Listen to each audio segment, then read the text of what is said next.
across the UK, on DAB+, on YouTube, on your mobile, and on your side. This is Talk.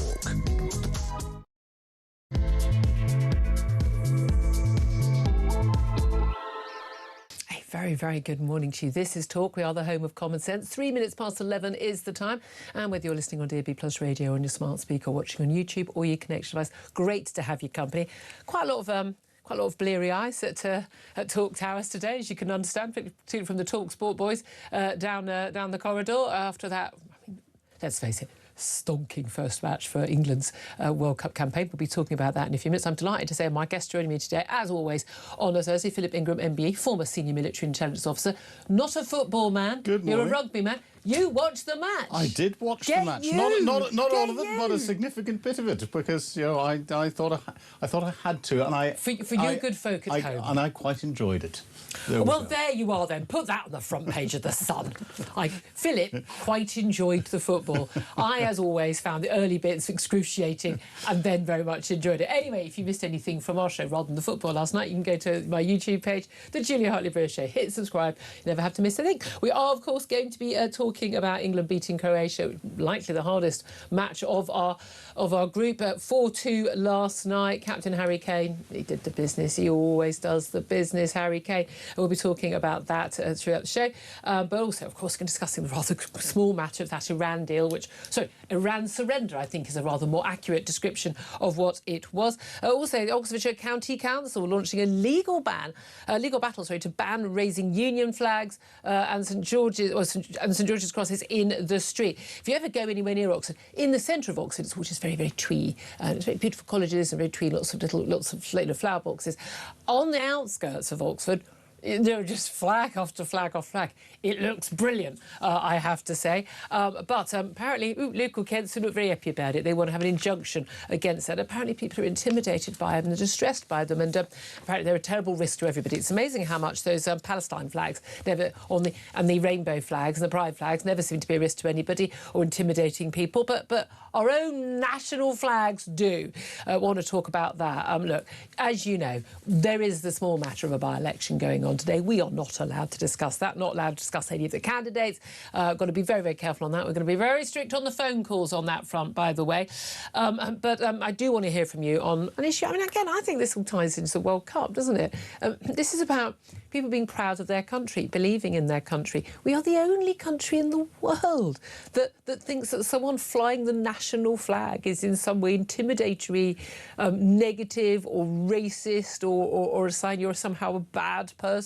That seems to be how an awful lot of people in this country, mostly the lanyard-wearing, chunky jewellery brigade, seem to think. But Oxfordshire is the first council, it's a county council. They're seeking a legal ban, an injunction on people raising Union flags and England flags in the street, facing actual, a huge fine and even time behind bars. What's your reaction to that? Give us a call. 0344 499 1000 is the number to get in touch. Text the word TALK and your message to 87222. You can also send us a message on X at Talk TV. Calls are charged at the national rate and text cost one standard network rate message. There's all that to talk about and plenty more, including the BBC. We can get to all of that. But Philip Ingram, I do think we have to start proper with Donald Trump signing a deal, as has whoever is the Iranian leader this week, not in a coma, a deal to end the Iran war. I mean, that'd be good on the face of it. A deal to end the Iran war, 60 days of negotiation for more detail. Lovely, lovely. Except the terms of this deal, signed at a dinner at Versailles by the US president at the end of the G7 summit in France. I mean, Versailles being, of course, where the Treaty of Versailles was signed at the end of the First World War, which was just a total and utter surrender for Germany. Yep. This did create difficulties, which may or may not have led to the rise of Hitler in 1939 and the Second World War. But this was a surrender worthy of Germany. At the end of the First World War. This was abject. Yes, we're going to get the reopening of the Strait of Hormuz, but Iran say basically they're going to put a tariff on it. It's going to be the first open waterway in the world where ships will face a fee. Iran is allowed to keep their nuclear programme, mustn't develop a bomb. Well, they'd already been told that before, and they were developing a bomb. An end to all sanctions, release of billions, hundreds of billions in Iran's frozen assets, no interference in internal affairs of Iran, likewise with the US, and extraordinarily this reconstruction some $300 billion, bearing in mind that pretty much most of the targets in Iran had been military targets. Why the heck is anyone, least of all apparently Donald Trump, asking the Gulf states that played no role in this war other than the fact that they were, 14 of them, I think, victims of bombing by Iran in this war. He wants the Gulf states to help contribute to that $300 billion fund. This is literally, I'm going to use a technical political phrase here, this is a wet dream for the Iranian leaders. They could not have wanted anything better. This is an abject surrender by the Americans in return for, we'll reopen the Strait of Hormuz, which, by the way, was opened before the war. So we're in no better a place and in a lot worse place, we could argue. I find one thing that the Iranians would have loved to add to it, and it's Donald Trump in a railway carriage signing it, as happened with the Treaty of Versailles good point. And all the rest of it. But, yeah, you know, I'm surprised he didn't get away with his firstborn. It is a total surrender. And, you know, it has left us in a worse position than we had with Barack Obama's JCPOA, the agreement to limit Iran's nuclear capability. Which Trump has long criticised. Which Trump binned and criticised. And, you know, don't get me wrong, at some stage the international community was going to go and have to smack Iran, because Iran is causing so many problems around the world and across the region. And therefore, whenever Donald Trump started this, I thought that, and his initial actions were good, and I thought if he continued it, then it would do some good. But he didn't. You don't start a job that you can't finish. And this is the crucial thing. And we're saying this as people who actually supported the war. In terms of, lots of people say, oh, it's not a price worth paying, the economic hit we've had. And, of course, Britain has had one of the biggest economic hits because of our insane energy policies and net zero policies. But here's the crucial thing. It's not just a price worth paying to shut down Iran's nuclear capability and their risk of getting it and their terror threats around not just the Middle East, but America, Britain, elsewhere. It's a price that has to be paid. It's not a negotiation. Yes. We're going to have to pay it at some point. There's an argument for paying it sooner rather than later when they're not as close to a nuclear weapon. We've seen the power they've had with ballistic missiles around the Gulf, a threat even to Diego Garcia base with a missile down there. We've seen the threat that they pose clearly to international shipping, to our economies, to our supply of energy, fertiliser, you name it, by closing down the Strait of Hormuz. And the idea that they could do that with a nuclear weapon as well is unfeasible. But here's the thing. If we are not in Western countries, and absolutely the European countries aren't, the American people apparently aren't, and now the American leadership aren't, if we're not willing to take some sort of economic hit to keep the world a safe place, then the world is going to be a less safe place. Well, there's a clear indicator that they haven't got nuclear weapons, and there'll be a clear indicator if they do get a nuclear weapon, and that will be Tehran will disappear under a mushroom cloud, because the Israelis will never, ever let Iran now, this get is a nuclear interesting weapon. Because part of this deal that the president has already signed is it includes an end to warfare battles between Hezbollah and Israel in Lebanon. But Benjamin Netanyahu has not signed up to that. He can't sign up to that in a year when he's facing another election. And there's no expectation that Hezbollah is going to sign up to it. And it's breaking United Nations Security Council Resolution 1701, which was signed back in the, I think it's the 1990s, that created the United Nations force that's in southern Lebanon. And part of that Security Council resolution was that Hezbollah had to disband. Yeah. Full stop. And the UN has failed to back that up. Correct. Exactly. I mean, why do you think he's done this? Is this just about, look, filling up your gas tank in America is costing too much? He couldn't give two hoots about, British consumers worrying about how much their energy bills are going to be or filling up their diesel. He doesn't care about that. He doesn't care about, lots of third world countries missing their harvest, missing their fertiliser. But he does care about American voters, the midterms in November. That is, the year is racing by. Maybe it's just my age, but the year is racing by, and there is concern about the pound, the dollar in the pocket. Yeah. That is going to impact people. Is this fundamentally about this? The American public will not put up with any hit to their pocket, and certainly not any body bags coming back. And at that point, America is no longer going to be the policeman of the world.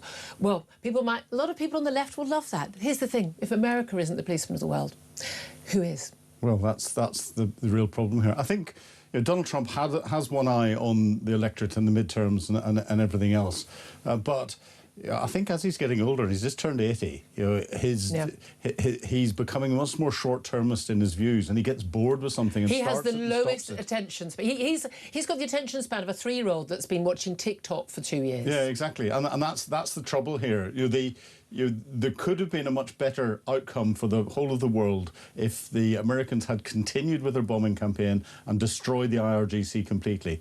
What they've done by starting this war and then stopping it now and surrendering is that they've emboldened them. Worst and case scenario. And this is going to come back. Well, no, it's not. Worst case scenario is the nuclear weapon. Yeah, that's what's happened. They've emboldened them, and they're going to come back, and they're going to hit us harder. And direct impacts that there have been on the UK, the Strait of Hormuz, the fuel prices went up, but before that, all those pro-Palestinian marches that we saw through the streets of London, all the disruption that's around there, all of the attacks on military manufacturing infrastructure that were carried out, where people are ending up in prison, and we're getting all of that. All of that's backed by Iran. If you drive the whole way back, people are not paying attention, are they not?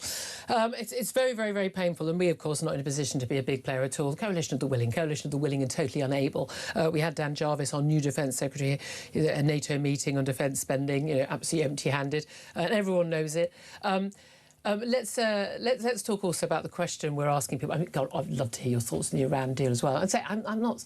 And if you want to call up and say, you've got Trump derangement syndrome. I mean, seriously, I haven't. I said quite categorically, I'd have voted for him over Kamala Harris any day of the week. It was a no-brainer.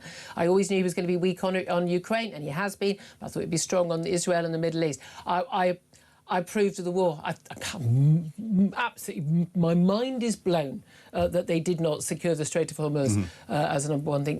We know perfectly well the Pentagon knows that is an absolute priority in that scenario. So something's gone horribly wrong there, or has been overridden by Trump or whatever. But, this is a disaster. And I'm not starting from the idea that, war is bad. Oh, war is bad. I'm also not a warmonger. I just think you need to avoid wars by being strong. I'm old-fashioned like that. It works pretty well, people who actually understand a bit of history.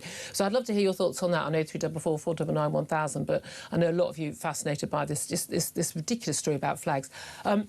To me, the raise the colours thing. It's amazing how many people have got themselves their knickers in a twist about it. But they wouldn't have to, because no one would be feeling the need to raise their flag along the street, just climbing up lampposts in the middle of the night, and hoping to evade the police. If raising the flag in this country was a normal thing, if our local town halls and our parliament, if we just had, we just accepted, we raised the Union flag, and we raised in England the England flag. No one's got a problem. No one's got a problem with the Scottish flag or the Welsh flag or no problem at all. The England flag, oh well, you must be racist and boorish and ghastly and horrible. You must be doing it because you're trying to intimidate someone of colour or an immigrant. I mean, that is how so many people interpret it. I mean, look, or you're just ghastly and working class. That's what Emily Thornberry thinks, of course. Chair of the Foreign Affairs Select Committee. Remember back in was it 2014, wasn't it? The White Van Man, and she was in Rochdale. She'd never seen anything like it. What, you haven't seen flags on an estate, love? Really? I mean, I don't know. I worked in the East End of London. A lot of flags on estates. Now, we've been, our reporter Samira's been out, on an estate, the one with the comedic number of flags. And frankly, they're doing it. A, it's the World Cup, and B, because they're kind of putting... They're putting, quite rightly, 2 fingers up at the snotty, lefty, lanyard-wearing, chunky jewellery brigade who think that any flag is better than our flag. As soon as you start to ban things, and you then start to use language that is saying it's divisive, it's racist, and all the rest of it, you start to sectarianise the flags from the pro-flag people to the anti-flag people. I've grown up in a part of the United Kingdom where the sectarianisation of flags has led to different problems. Cornwall, no, Northern Ireland. Yeah, all down to people starting to try and ban and make politics out of it. Leave alone. It's lovely seeing the colourful flying of flags in different places. Makes me feel wonderful. Put your politicians, whether you're local politicians or your national politicians, butt out of it, because you are going to create a problem that doesn't exist. They have created. And again, here's the thing: if they're the ones who've told people of again. So I know plenty of people who are of ethnic minorities in this country who are very, very proud of their country and their flag. If you are an immigrant who's intimidated by our flag, I think you may have come to the wrong country. Well, exactly. Feel free to leave at any time. I'm sorry, but if you don't mind, I don't go to France and feel intimidated by the French flag. I don't go to America, feel intimidated by the US flag. Yeah, and you look at the United States of America. You know, everyone comes behind the US flag. You know, it's an allegiance is sworn to it in the schools every day. Everyone has it in their. I did it. I was at school in America at the age 7 and 8, and we saluted the flag every day. We sang the national anthem every day. I love that stuff. We need to bring back more of that here. And as soon as an immigrant gets off the plane or walks across the border and comes into the United States, they don't describe themselves as from their original country and fly the flag of that country. They describe themselves as American. Yeah, or Italian-American, Arab-American, Jewish-American. But it's the Stars and Stripes. American. And that's well, this is what's happening in Oxfordshire. This is Oxfordshire County Council. It's a Lib Dem-led authority. Of course it is. Of course it is. I mean, it was either going to be Green or Lib Dem, wasn't it? So they've applied for a High Court injunction to stop people putting flags on or near public highways. So it's actually going to be legal. So basically, if you are found doing it, if the injunction succeeds, because they're paying good money, they'll be paying for, KCs and stuff. Yeah. The local taxpayers' money, and also actually national taxpayers' money going on this, because a lot of council funding comes from the national coffers. If it succeeds, you could face, I mean, seriously, just want to clarify, we don't imprison shoplifters pretty much anymore. We really, really don't. Come on to that story a little bit later. But you could face up to 2 years in prison or an unlimited fine. I've known rapists get less. You don't even get 2 years in prison for having a load of images of, children being sexually abused on your computer anymore. You don't even get that. I mean, for putting up a bit of cloth on the street. Bearing in mind, and the thing is, you can understand they really meant it. There really is that there's an issue. We can't have stuff that's put up everywhere, and it might be blocking the road. I go to Oxford quite often. Okay, got family there, and centre of Oxford, all very beautiful and tweed, lovely buildings, beautiful colleges and things. And it's all very much for the tourists, and there's a lot of flower boxes and things like that. On the outskirts of Oxford, it's very different. It's it's town and gown. It's always been that thing. But genuinely, on the outside, there's just the whole route in from London is just flag after flag. Tourists quintessentially British, and you go, exactly. Isn't that lovely, colourful? Exactly, and there's absolutely nothing wrong with it. But this is what a council spokesman said yesterday. They said residents across Oxfordshire, from Old Adderbury to Wallingford, have complained to the council about safety risks, intimidation and distress linked to this activity. The ongoing scale and persistence of the behaviour by Raise the Colours, these are the people who started this, has created safety risks, caused distress within communities and led to abuse and intimidation directed at council teams and residents. Harry Redknapp, former England manager, quite rightly has said, what's wrong with these people? Yeah. We love Harry. We're proud to be British. That's what we are. Fly your flags. Be proud of your country. Don't be ashamed to be British. I mean, that's the thing. Guess when the High Court hearing is? Anniversary of Brexit referendum day next Tuesday. Isn't that wonderful? And the same day as England's next World Cup game as well. I've got a one-word comment that I'll describe. It rhymes with those things that hold the oars in a rowing boat whenever you're out rowing. I don't know what those are called. Well, they're called rollocks. I'm thinking that was so wonderfully niche a reference. I'm like, what the hell's that? Yeah, they're called rollocks. Do I look like someone who knows about rowing? For the love of God, man. No, but I mean, it's just extraordinary. What I think one of the biggest problems, forget the economy, forget all these other things we've got all these biggish problems in the country. I do think it all comes down to that we've just got a ruling class who just don't like our country, who don't like our people, who don't respect the people of this country, who are ashamed of us, who just think that if only we could be more like them, or I don't know, or more like Europe. They don't mean the Europeans voting for, Marine Le Pen. They mean the technocrats in Brussels. They're just snotty. It's worse than that. You get little people and you give them a little bit of power. Give them a lanyard. Give them a yellow high-vis jacket. And then they feel that they have to impose that and their perverse views on other people. These are the people. There's no logic to it. You remember when you were in the supermarket during lockdown and there were those circles telling you where to stand in the queue, yeah? the people who would go, oh, oi, oi, oi, you're literally an inch over your circle. Those are the people who don't like our flag. Yeah. Those are the people who, frankly, if we are going to be deporting at some point all the illegal migrants, could we also throw in a few of them? Well, yes. Could we just... Look, I'm going to do this. I'm so sorry. There's a lot of politics we can't talk about, but we've got briefly, without mentioning certain names or certain events today. Prime Minister is on a sticky wicket. Yesterday he was saying, I'm going to stay on, I'm going to fight on if there is any leadership challenge at all. We've apparently got, bracing for Ed Miliband resigning. I mean, bye, thanks for coming. Except there's a possibility he could come back as Chancellor. God help us all. Shbana Mahmood, the Home Secretary, based on resignation watch. Things could move very, very, very quickly.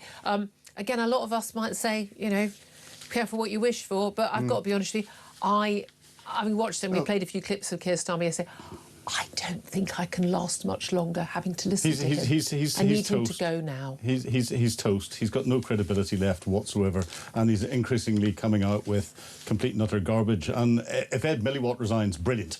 Just never let him back into government again. But anyone who thinks that Ed Miliband should be in government is somebody who should not be in government. It wouldn't surprise me when we get to the Defence Investment Plan if the new Secretary of State for Defence, Dan Jarvis, isn't put onto resignation watch because I understand he's not going to get any more money. So he would have known that, or maybe he was promised. Well, yeah, and he's got his difficulty selling that. And given the letters that came in from his predecessor and the other Defence Minister, Al Cairns, he's on a hiding to nothing, and therefore, the whole of government, I think, at the moment, is probably on resignation watch. Yeah, absolutely. I've got to ask you about the England match last night. It's always with trepidation we watch these things. I always try and have something else to do because I just can't. I can't watch a lot of it. I know you're not a big football fan. You're not an England fan necessarily. I mean, I'm happy for both. I want both of our home teams to do well. I congratulated England this morning. You did. I was very impressed with that. I saw that. But England for Croatia too. That was likely to be the hardest of our group matches. Harry Kane, scoring the first two. One from a penalty. Thank God for the retake. And then of course Jude Bellingham and then Marcus Rashford delivering the final two. We let a couple in. It could easily have been 6 or 7-2. With a number of chances. Whatever it was that Thomas Tuchel, the manager, said to them in the half-time, literally got a different football team. And they weren't bad. I mean, God, we were happy. They were nervous in the first half. They were nervous. And we were nervous. And we're all sitting there going, oh, my God, not again, not again. I very much felt people haven't been daring to dream this time round, despite the fact we have genuinely got world-class players. Well, one of the guys in our team, I would like to point out, one of Kevin's producers, last night after the first goal said, it's coming home. And in our little WhatsApp group about the football, everyone piled in. What have you just done? Yeah, that's it. But a lot of people feeling hopeful now. It's just one match. It's just one match. Well, actually, these are the first matches of the World Cup, and we've got two of the countries of the United Kingdom represented in the World Cup, and both have won their first round matches. Thank you very much. So I think that's fantastic. Scotland and England, well done both. And we could get a bank holiday if England win the World Cup. I mean, absolutely. To be fair, you may as well or may not. I've got here he goes. No, the Prime Minister saying that. And not saying the same thing if Scotland goes through, because Scotland are going to win, but not saying the same thing. He's the Prime Minister of the United Kingdom, and he needs to grow up and start to represent the United Kingdom. Let it go. Does anyone even in Scotland think that Scotland have got a chance of winning the World Cup? Doesn't matter. It's perception. It's again another example of Starmer being focused on populism. Because he is. No one thinks realistically that Scotland have got a chance. No, they don't. I mean, good luck to them. But therefore, if Scotland won the World Cup, I'm pretty sure there would be. But therefore, in the same sense, you could have said, if England win the World Cup, we'll give a bank holiday, and if Scotland do the same, we'll do the same. I want you to call in on this. Can you put him right, please? 0344 499 1000 is the number to call. Genuinely, I mean, there's an element where I don't really approve of lots of World Cups because World Cups. I love World Cups. Bank holidays simply because actually it's a massive hit to the economy. It is. However, on this occasion, after 6 years of her, if it's a long way away, realistically, come on, it may very likely not happen. But you could call one or not call one. No one's going to be at work the next day. No Well, one's exactly. going to be at work on that Monday. So you may as well. If it's a you one-off, may as well. if it's a one-off, fine. But All right, yeah. Okay, it wouldn't be every year, would it? I'd love to hear your thoughts on all of this. 0344 499 1000, the Iran deal, the flag nonsense. Want to talk to us about if you want to pretend we're talking sport, and you want to see if I can manage to muster anything else to say about the England game last night, I will do my very best. Lots more to talk about, lots more top stories. Do get in touch. 0344 499 1000. This is Talk.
Violence on the streets, there's no excuse for that, and if there are protests following this, I just hope that they remain non-violent. I mean, you can understand the community concerns after an attack like that. People were saying all around the world, that's what British people now think. Have a listen to Rob from yesterday. Morning, Jez. Well, yes, rightly, you shouldn't condone what happened. What else have people got to do? The political class are not listening.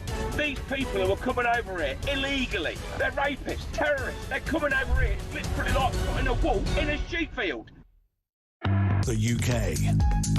On DAB+. On YouTube. On your mobile. And on your side. This is Talk. Good morning, welcome back. 10:30 is the time. Let's get straight to your calls. 0344 499 1000. George is in Dundee and wants to have his say on the flags. Good morning to you, George. Hi, Joey. How are you doing? Very well. Just want to check, should there be a bank holiday if Scotland win the World Cup, as Philip insists? No, I wouldn't bother about Scotland winning the World Cup. That's not going to happen. Can I shoot you? See, so there you are, Philip. Oh, no, we're going to get a call. If you want to complain, you've got to complain to George, not me. Anyway, George, what do you want to say, my love? Right, it's regarding flags and the hijacking of flags that apparently is so bad in England. What doesn't get discussed is the Scotland flag, the St Andrew's Cross, has been totally hijacked by the SNP. Yes. And the fact that now it is actually seen by a lot of people in Scotland as an anti-British SNP flag. It's usually defaced by the word yes across the middle. Yeah, that's true. Or the word yes and 45 representing the 45% who voted for independence. But it actually also represents the other 55% who didn't. Yes, and it's become to the stage now, Julia, where actually a lot of people in Scotland see the Scottish football team as the SNP 11, and they're quite ambivalent towards them because of the sort of Anglophobe atmosphere amongst the Scotland support, who it's hidden by a lot of antics and drunken revelry. Yeah. But if you're in amongst it, it is quite horrible. Well, exactly. I mean, there was a poll just the other day about, I think, just over, majority of English people would like Scotland to do well in the World Cup, but only about 20% of Scots would like England to do well. I mean, that's, it's fairly representative. I mean, I go to football in Scotland, I go to football, go down to see Charlton in England now and again. I have got friends in England. as most Scottish people do, have no problem with English people, but there's a hardcore in Scotland, unfortunately, that have taken our flag and they've taken our football team. Yeah, I mean, this is the key thing. Flags are supposed to unite us, and when people try and sort of use them to divide us, that creates a problem. George, such an interesting call. Thank you very much indeed. Paul is the other end of the country in Southampton. Good morning to you, Paul. Morning, Julia. Morning.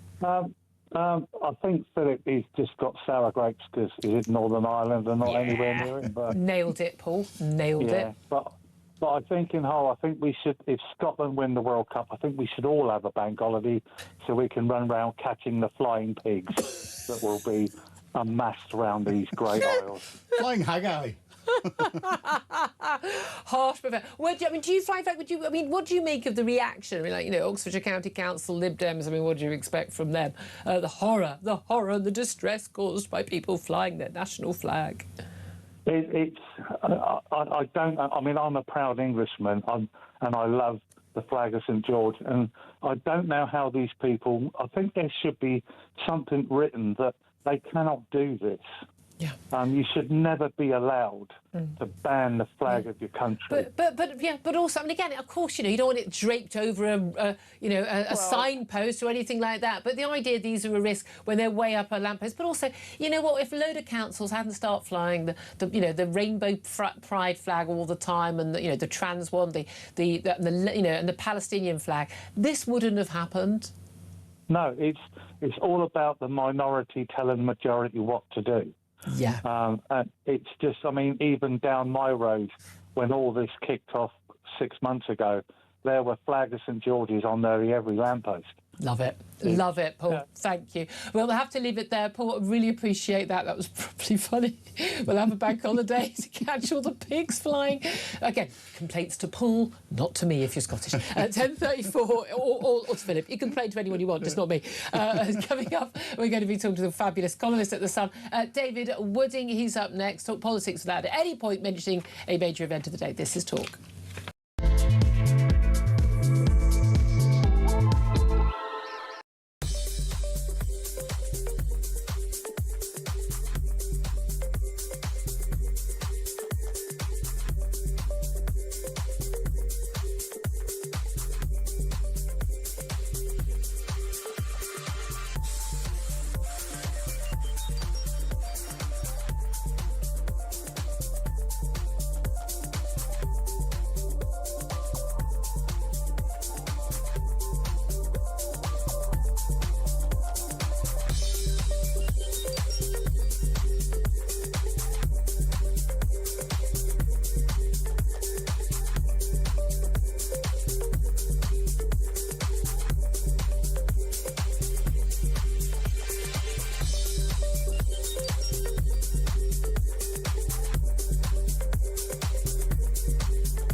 Across the UK, on DAB+, on YouTube, on your mobile, and on your side.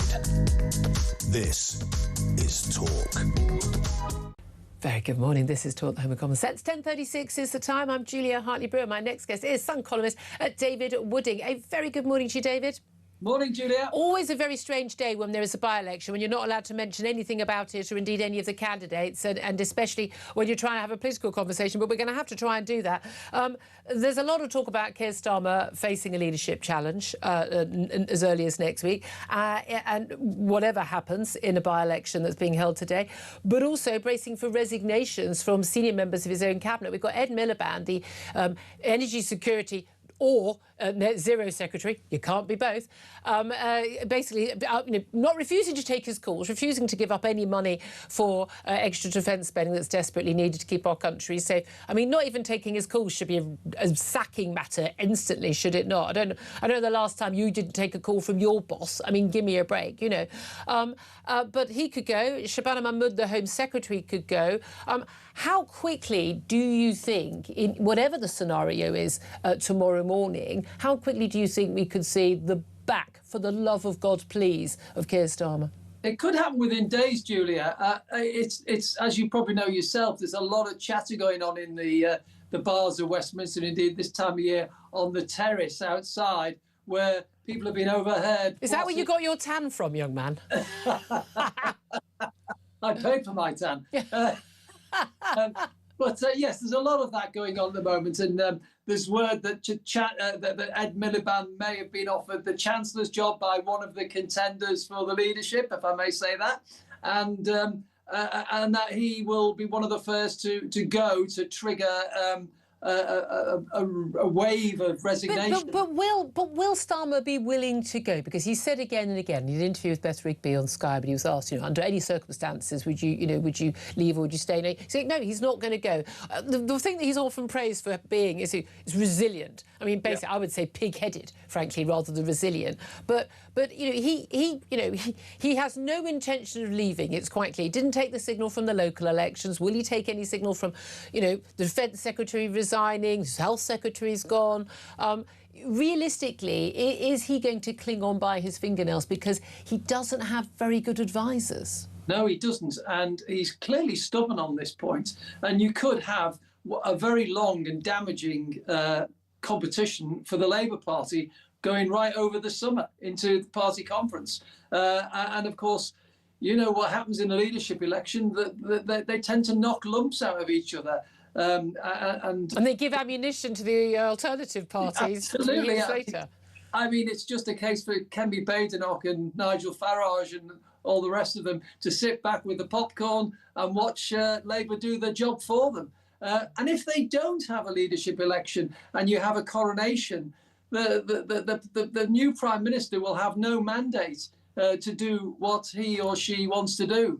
Well, people often say that, but again, this this massive majority that Keir Starmer won, it was a very shallow majority, as we've seen, lost lots of support. I mean, people say he had a mandate for what? Change. What?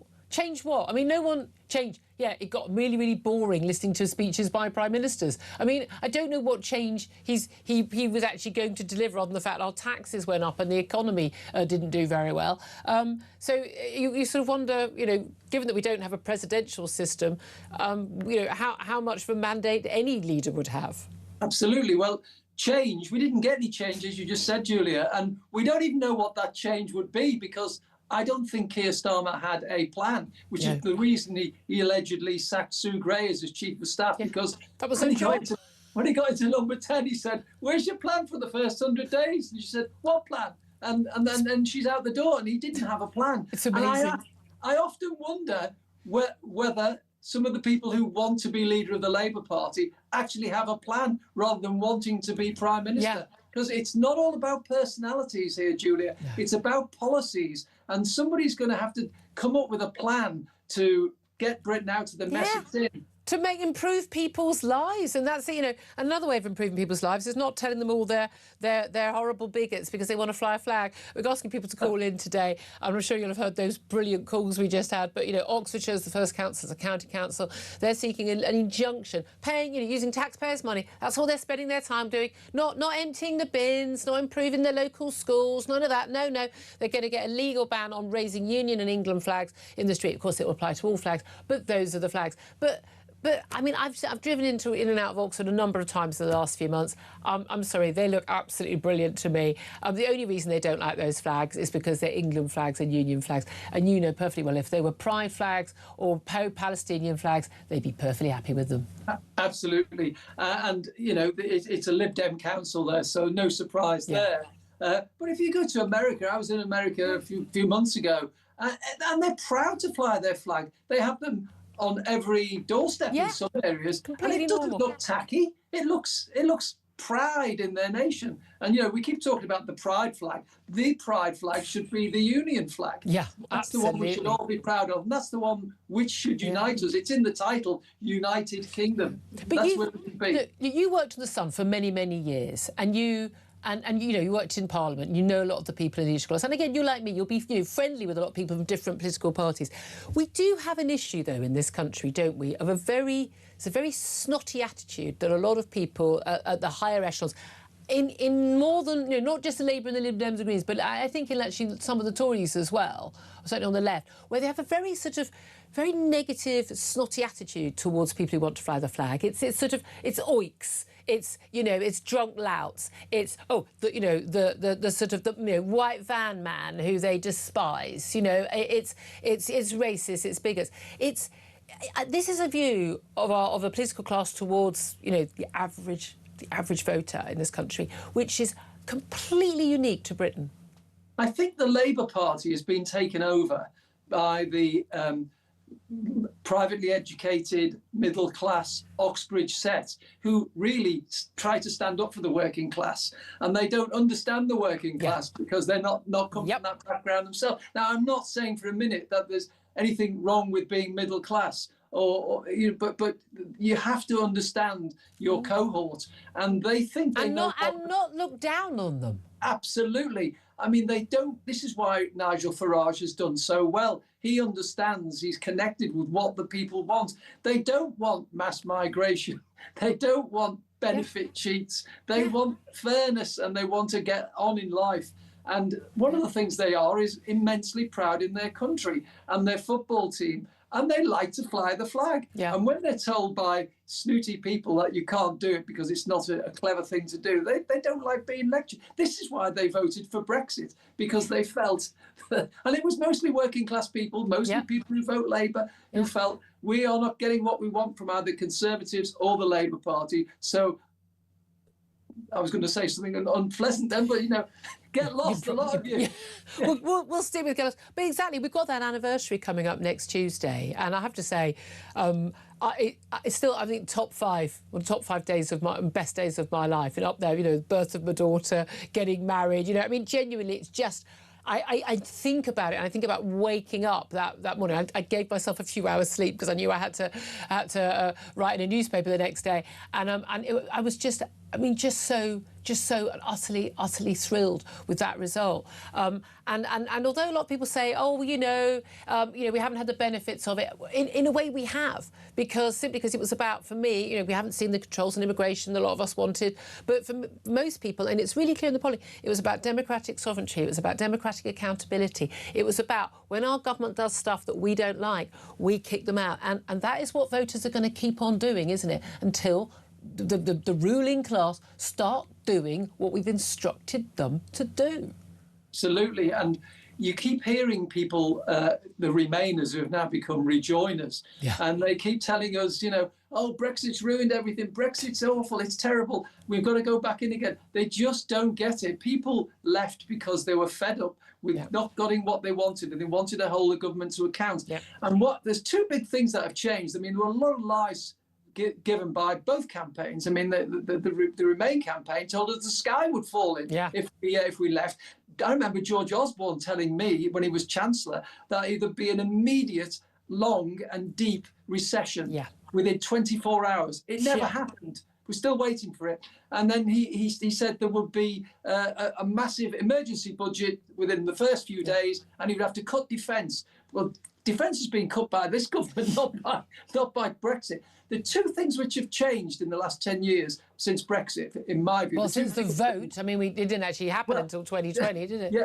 The two things that I think have happened is, one, the governments used to blame the European Union for everything that went wrong. They can't do that now. Exactly. But they try to blame Brexit for it. Yep. They've got all the levers of power now, so why are they doing that? And the second thing is that all the people who were Eurosceptics going back before the referendum were all seen as the headbangers.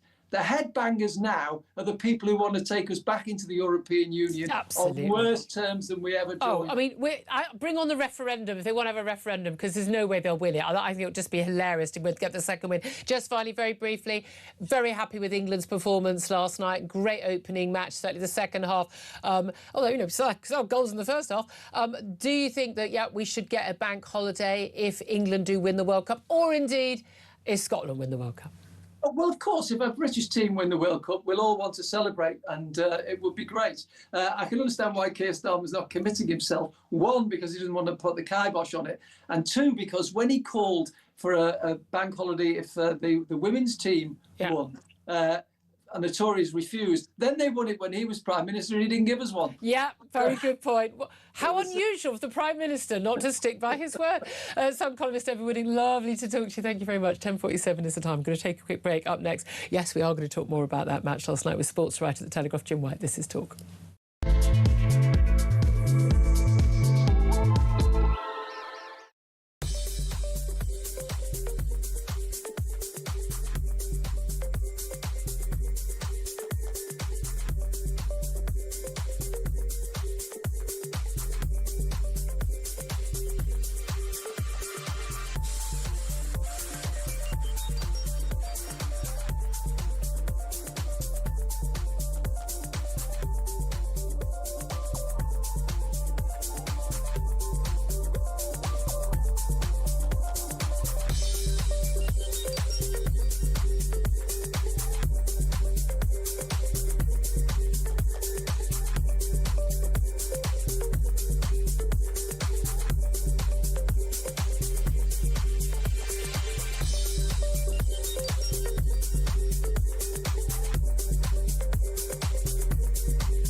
Violence on the streets, there's no excuse for that, and if there are protests following this, I just hope that they remain non-violent. I mean, you can understand the community concerns after an attack like that. People were saying all around the world, that's what British people now think. Have a listen to Rob from yesterday. Morning, Jez. Well, yes, rightly, you shouldn't condone what happened. What else have people got to do? The political class are not listening.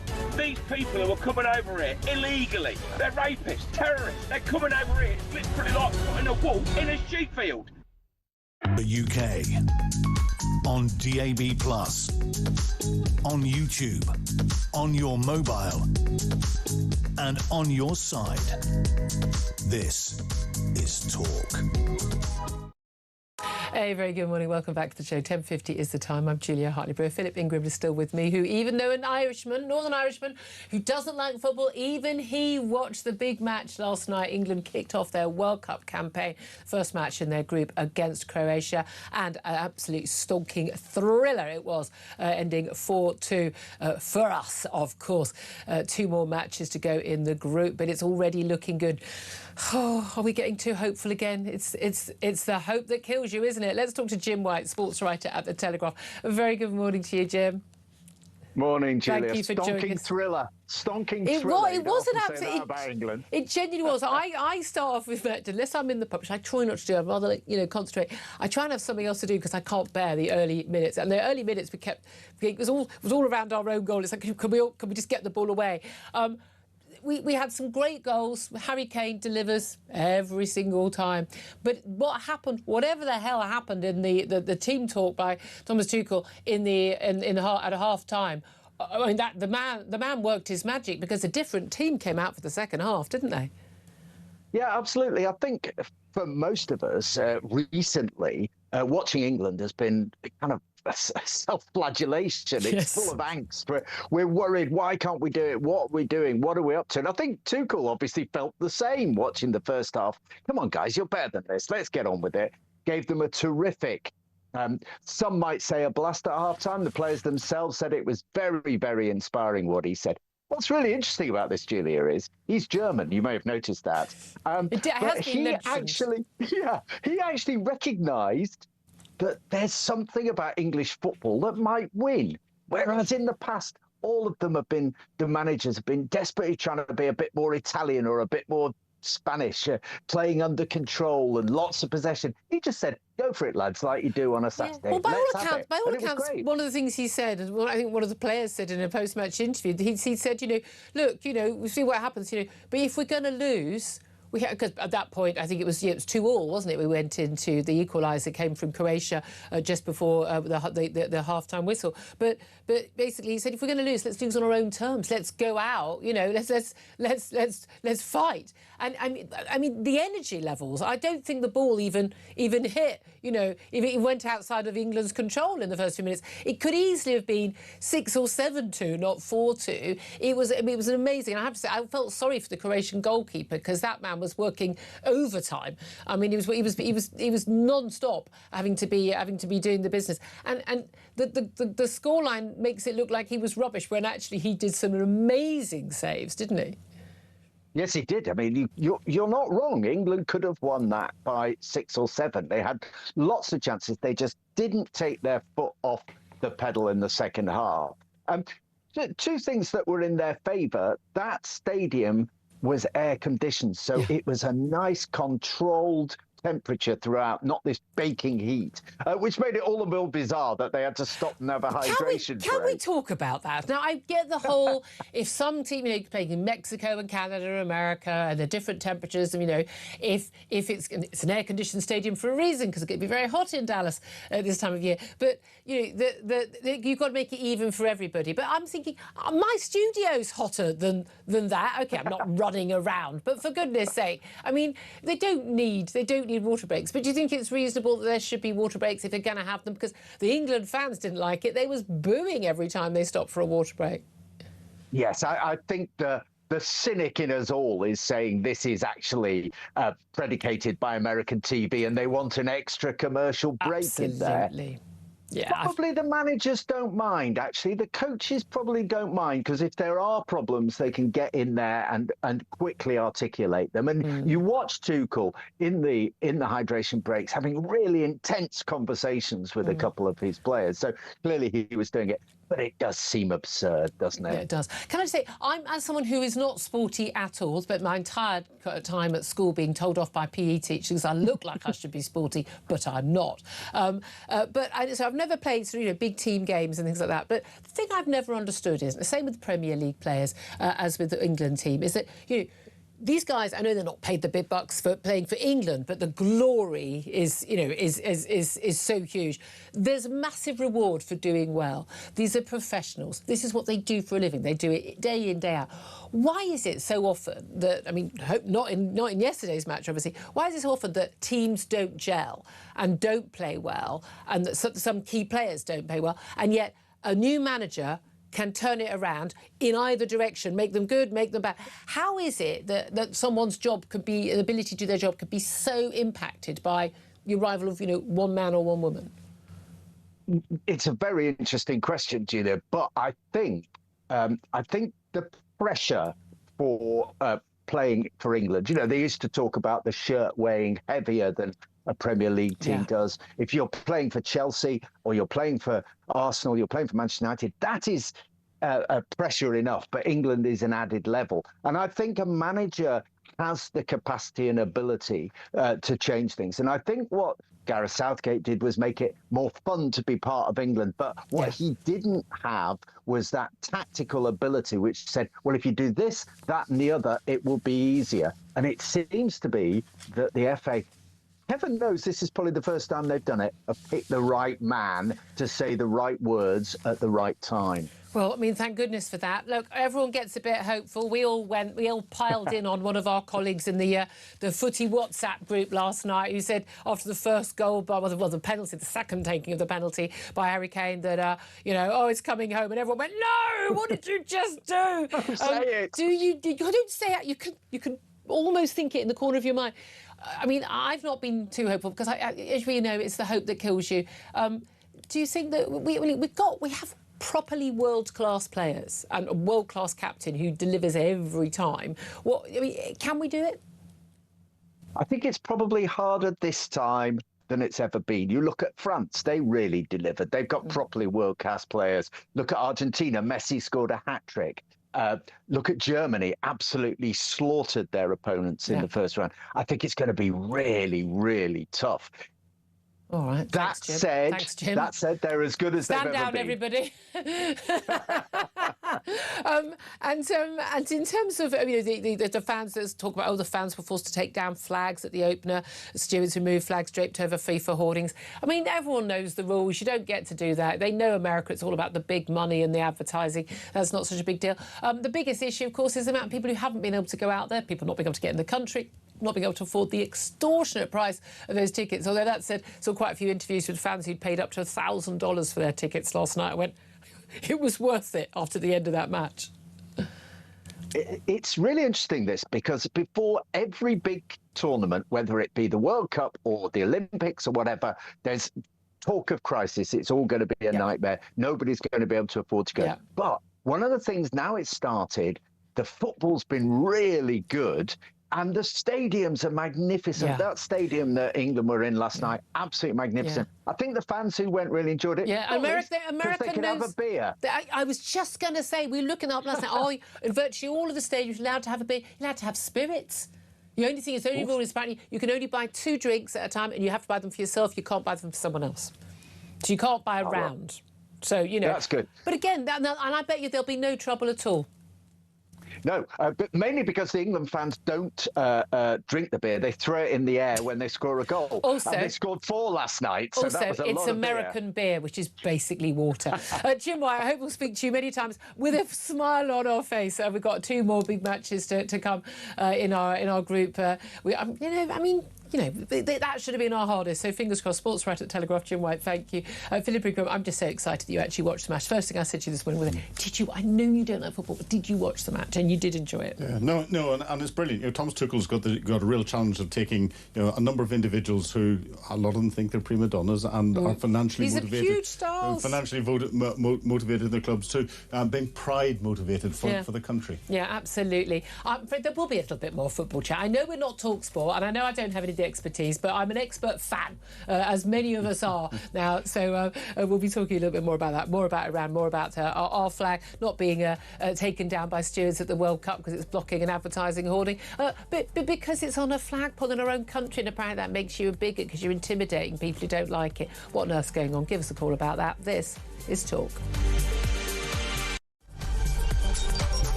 across the UK.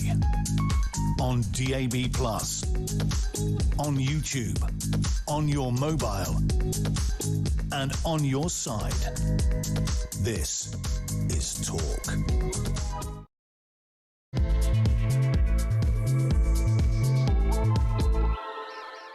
Very, very good morning. Welcome back to the show. It's fast approaching 3 minutes past 11 o'clock. This is Talk, the home of common sense, with me, Julia Hartley-Brewer. Whether you're listening on DAB Plus Radio, on your smart speaker, watching on YouTube, or your connected device, thank you for your company. If you've missed anything from the show so far, go to my YouTube page, Julia Hartley-Brewer Show. Hit subscribe. You never have to miss a thing. Coming up in this hour, we are going to be talking more about that Iran deal, Iran surrender by the US, by all accounts.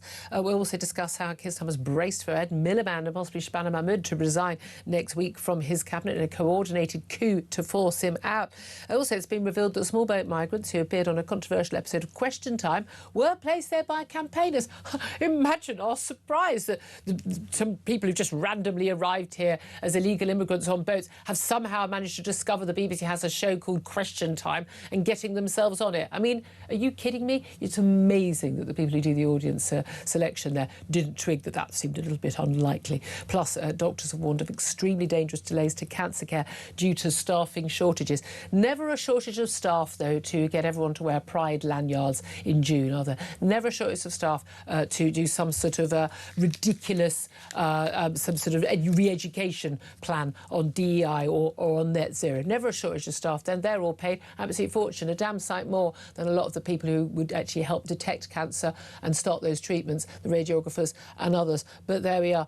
But I want to really hear from you on lots of topics today. You're welcome to get in touch on Iran. Welcome to get in touch on lots of topics. Sadly, because there is a by-election today, we're not allowed to discuss anything related to any candidates or any events that specifically lead off from that. As you'll understand, as of 10 o'clock tonight, when polls close, conversations can resume, and certainly on Talk tomorrow there'll be an awful lot of talk about whatever that result, whatever it is, means, but also talking about flying at the flag, because absolutely England's team flew the flag for the country valiantly yesterday with that brilliant 4-2 win over Croatia in our very first opening game of our World Cup campaign. But at home, flying the flag, it's a bit bigoted, isn't it? It's a little bit tacky. It's a little bit, astonishing. As Emily Thornberry will say, I've never seen all these flags in Rochester. These estates covered in flags, white van man and the like.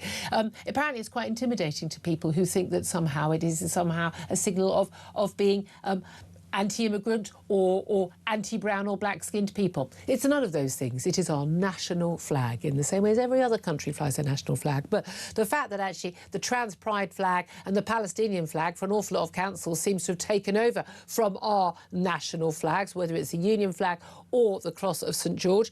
No wonder so many people have taken to putting up flags themselves. We had the Raise the Colours campaign. It's ongoing. It's pretty wild in Oxfordshire. It certainly is. Oxfordshire County Council is now the first council to try and go to legal action, an injunction to prevent people flying those flags and to, well, not just fine them, an unlimited fine, but also, I kid you not, up to 2 years in prison for basically installing a flag on a lamppost without the government, with the council's permission. You get less for a lot of other crimes that actually matter to people. They're going to be using taxpayers' money for the legal bills to seek that injunction, and if they win it, that will be, I think, a little bit of an extra war going on in Oxfordshire with those who want to raise the flag. But I want to hear from you. What is your reaction to that? Give us a call, 0344 499 1000. Text the word talk in your message to 87222. Get in touch with us on X at Talk TV. Calls are charged at the national rate and text cost £1, standard network rate message. Joining me today, someone I think is always flying the flag, Philip Ingram, MBE, former senior military intelligence officer. Morning to you. Morning to you. Lots to talk about the Iran, but I just want to touch on the flags first, because that's the question we're asking people specifically. Again, you can call in on anything you want to call in about. But, I mean, the idea that people could be, as the council suggests, people could be intimidated by seeing the flag, that it distresses people. This is the argument the council has made. They said residents across Oxfordshire have complained to the council about safety risks. It's a bit of class love. Intimidation and distress linked to this activity. The ongoing scale and persistence of the behaviour by Raise the Colours, you've got to love them for that, haven't you, has created safety risks, caused distress within communities. Which communities? And led to abuse and intimidation directed at council teams and residents, presumably, when they're taking the flags down. But haven't the authorities in this country, haven't they brought this on themselves? Oh, they're bringing it on themselves. You know, they should be putting more effort into making sure communities are integrated. You know, if you get people that come to this country genuinely as immigrants, or as refugees and they're accepted, they have voluntarily come into the country. Yep. They want to be part of the United Kingdom and show pride to the United Kingdom. And I have met people who've come from Afghanistan who have turned around and said that they are proud to be in the United Kingdom and are very happy with the flag. Yeah.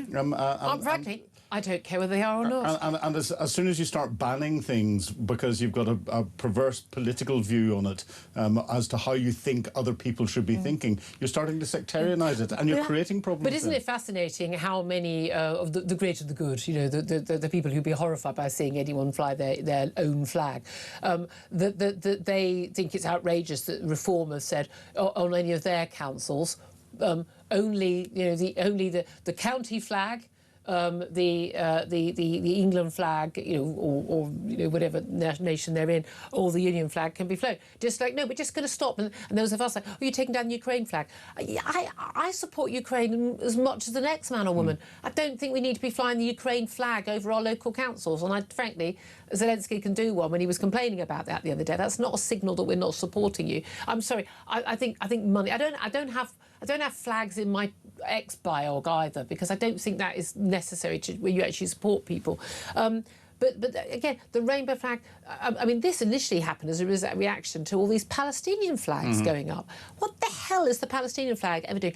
If it's a state visit and you've got a carriage down the mall with the king or the late queen going down the mall with another world leader, and you want to intersperse the England flag, or sorry, the Union flag with that nation's flag, fair enough. Otherwise, I really only want our national flags to be those that float. I am horrified by the trans pride flag. I like the rainbow flag. I've got no issue with the rainbow flag. That's a celebration. I think we're at the point there where we've had equal rights for gay people for such a long time now that I really don't think we need to go on about it. I don't find other people's sexuality to be an interesting thing about them. I don't feel the need to say, well, I'm heterosexual.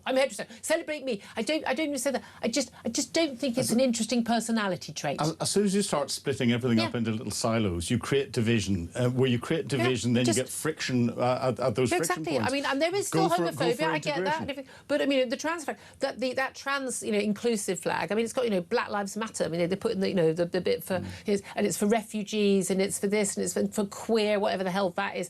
I mean, that's a nonsense flag. I would say that's an incredibly divisive flag and is an issue. And why on earth is any local council, or indeed my old Oxford College, for goodness sake, when I was there the other week, why on earth are you flying a flag which represents, I mean, less than 3% of the population? That, by definition, is divisive. But I mean, also just thinking, it's a Lib Dem council. Imagine everyone's surprise, Philip.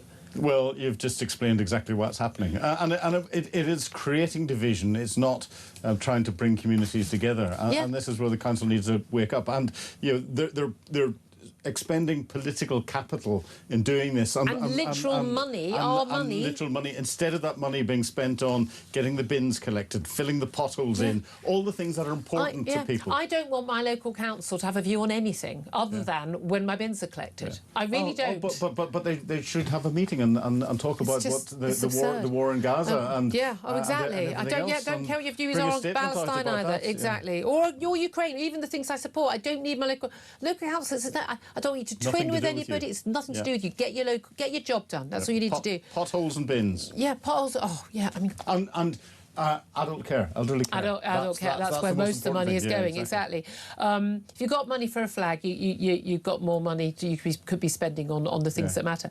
Two developments and stories in the last 10 minutes as well, which I want to bring you. The Church of England has issued a formal apology today on behalf of the Church for forced adoptions. Between 1949 and 1976, the Church of England helped run or was responsible for some 100 mother of baby homes where women were sent to give birth, and thousands of mothers pressured into giving up babies for adoption because they were unmarried, often teenage mothers. It was a horrific time. We know that the Catholic Church did this as well, particularly in Ireland. Very big issue. The government has confirmed today that it will also make a formal apology on behalf of the state over the practice. We've seen with that. I mean, we see lots of these family reunion shows. Where, I mean, I just spend the whole time in tears. I'm not going to lie about these kids who are adopted, often growing up in care, having a horrible time, but being taken away from their mothers because basically, you're unmarried, you can't possibly have a child. Mothers, 15-year-old are basically told by their parents, you're going to be completely thrown out of the family, and everyone just pretending. And it's happened in every family. It's happened in my own family, every single family where this has happened because people have sex and people get pregnant. It's why abortion is, I'm afraid, a not good thing, but the least worst thing in a lot of scenarios. For those who don't want that, why we need to be supporting women and young girls in this situation. But it's absolutely harrowing what's happened to so many families. Oh, completely harrowing. And again, this is where you get the holier than thou crowd impose their views onto everyone instead of actually treating everyone as human beings. Yeah, absolutely. And mistakes happen. And again, you always have this. In America, where we have this battle over abortion, whenever the people who shout loudest against abortion, nearly always paid for their mistress's abortion. I mean, seriously, it's always laughable. By the way, they're men. That's not the word I'd use. I'd use a different word about them. Jamie Varley, the teacher, who with his partner John McGowan Fazakerley, they adopted little baby Preston Davy, who died at their hands at just 13 months old. I can't go into the details of it, but he was routinely sexually abused and assaulted. He suffered 40 traumatic injuries, took indecent images and videos of him. Absolutely just foul, disgusting excuses of human beings. They are being sentenced right now. After an 8-week trial, Varley found guilty of murder and sexual abuse. His partner found guilty of sex assault, child cruelty and allowing the death of a child. They will face prison time. They're going to have a wonderful time in prison, aren't they? Good luck. Good luck, lads. Good luck, lads. I really, really hope that what you did to that little innocent baby is done to you with bells on. I'm sorry, I really, really do. I'm against the death penalty, but I'm willing to make an exception for these sort of cases. Now, Sandra Cooper, who is the foster mother of Preston before handed to these two men, says, I just want to see his smiling, happy face again. His foster dad, Paul Cooper, says, the little baby was, you saw pictures of him, he was a gorgeous little, happy, healthy little thing. Said he was an absolute pleasure to look after, most amazing little boy. He lit up the room as you walked into it, so small and vulnerable, you couldn't help but love him immediately. They built a strong bond with him. They fostered Preston until he was nearly 10 months old, and saying goodbye to him and handing him over to his adoptive parents, he says, was extremely difficult. They believed at the time it was the best thing and he was going to a loving family. He said, what happened after this, I still cannot bear to talk about. It's just absolutely harrowing. Of course, we know that his mother, or the grandmother, had adopted his sister and wanted desperately to keep the boy, but at that time couldn't. And his mother, of course, is in prison for a very serious criminal offence. But it's a lot of people who like me, who don't approve the death penalty for these sort of cases. You're just like, there's no amount of time. When you get cases like this, we shouldn't rely on prison justice then coming in and sorting them out. It will terrorise them, thank goodness. But is that terrible that we've said that? No, I think we should bring the death penalty back in for these sorts of cases. I disagree with the death penalty where the law is at the moment, where someone is convicted beyond reasonable doubt, because it's not an absolute conviction. Yeah. But where you've got evidence like this, there should be another court that it goes to where you can say that this is absolute, and that court, in exceptional cases, can bring in the death penalty and remove these animals from sexually abusing a baby. To death. I've got little nephews, around that age. You have no urge with the child that age, if you're a normal human being, other than just to cuddle them and keep them safe. Yeah. And I just, I really struggle, because it's my job. I have to read the details. I really, really, really struggle. I'm just saying, if they did that to my kid, I'll give them a 2-minute head start to the police station just to be sporting. But they wouldn't make it there. I've got a very big patio, but really happy plenty to of space extend underneath it. Plenty. I know people say, like, you shouldn't say something like that. No, I'm sorry. I don't think you're a normal human being if you don't think that. These sorts of animals do not deserve to breathe the same air that the rest of us do. I know, Full stop. I can't be. Anyway, well, look, we'll tell you the sentence. It won't be enough. Whatever it is, it will not be enough. But there we are. Let's go back. Let's talk about Iran as well. We've got to talk about Iran. I mean, that Iran deal yesterday signed at Versailles by the US president, also signed by whoever the hell is leading Iran at the current time. It's not so much a deal as an abject surrender, as we discussed a little bit earlier.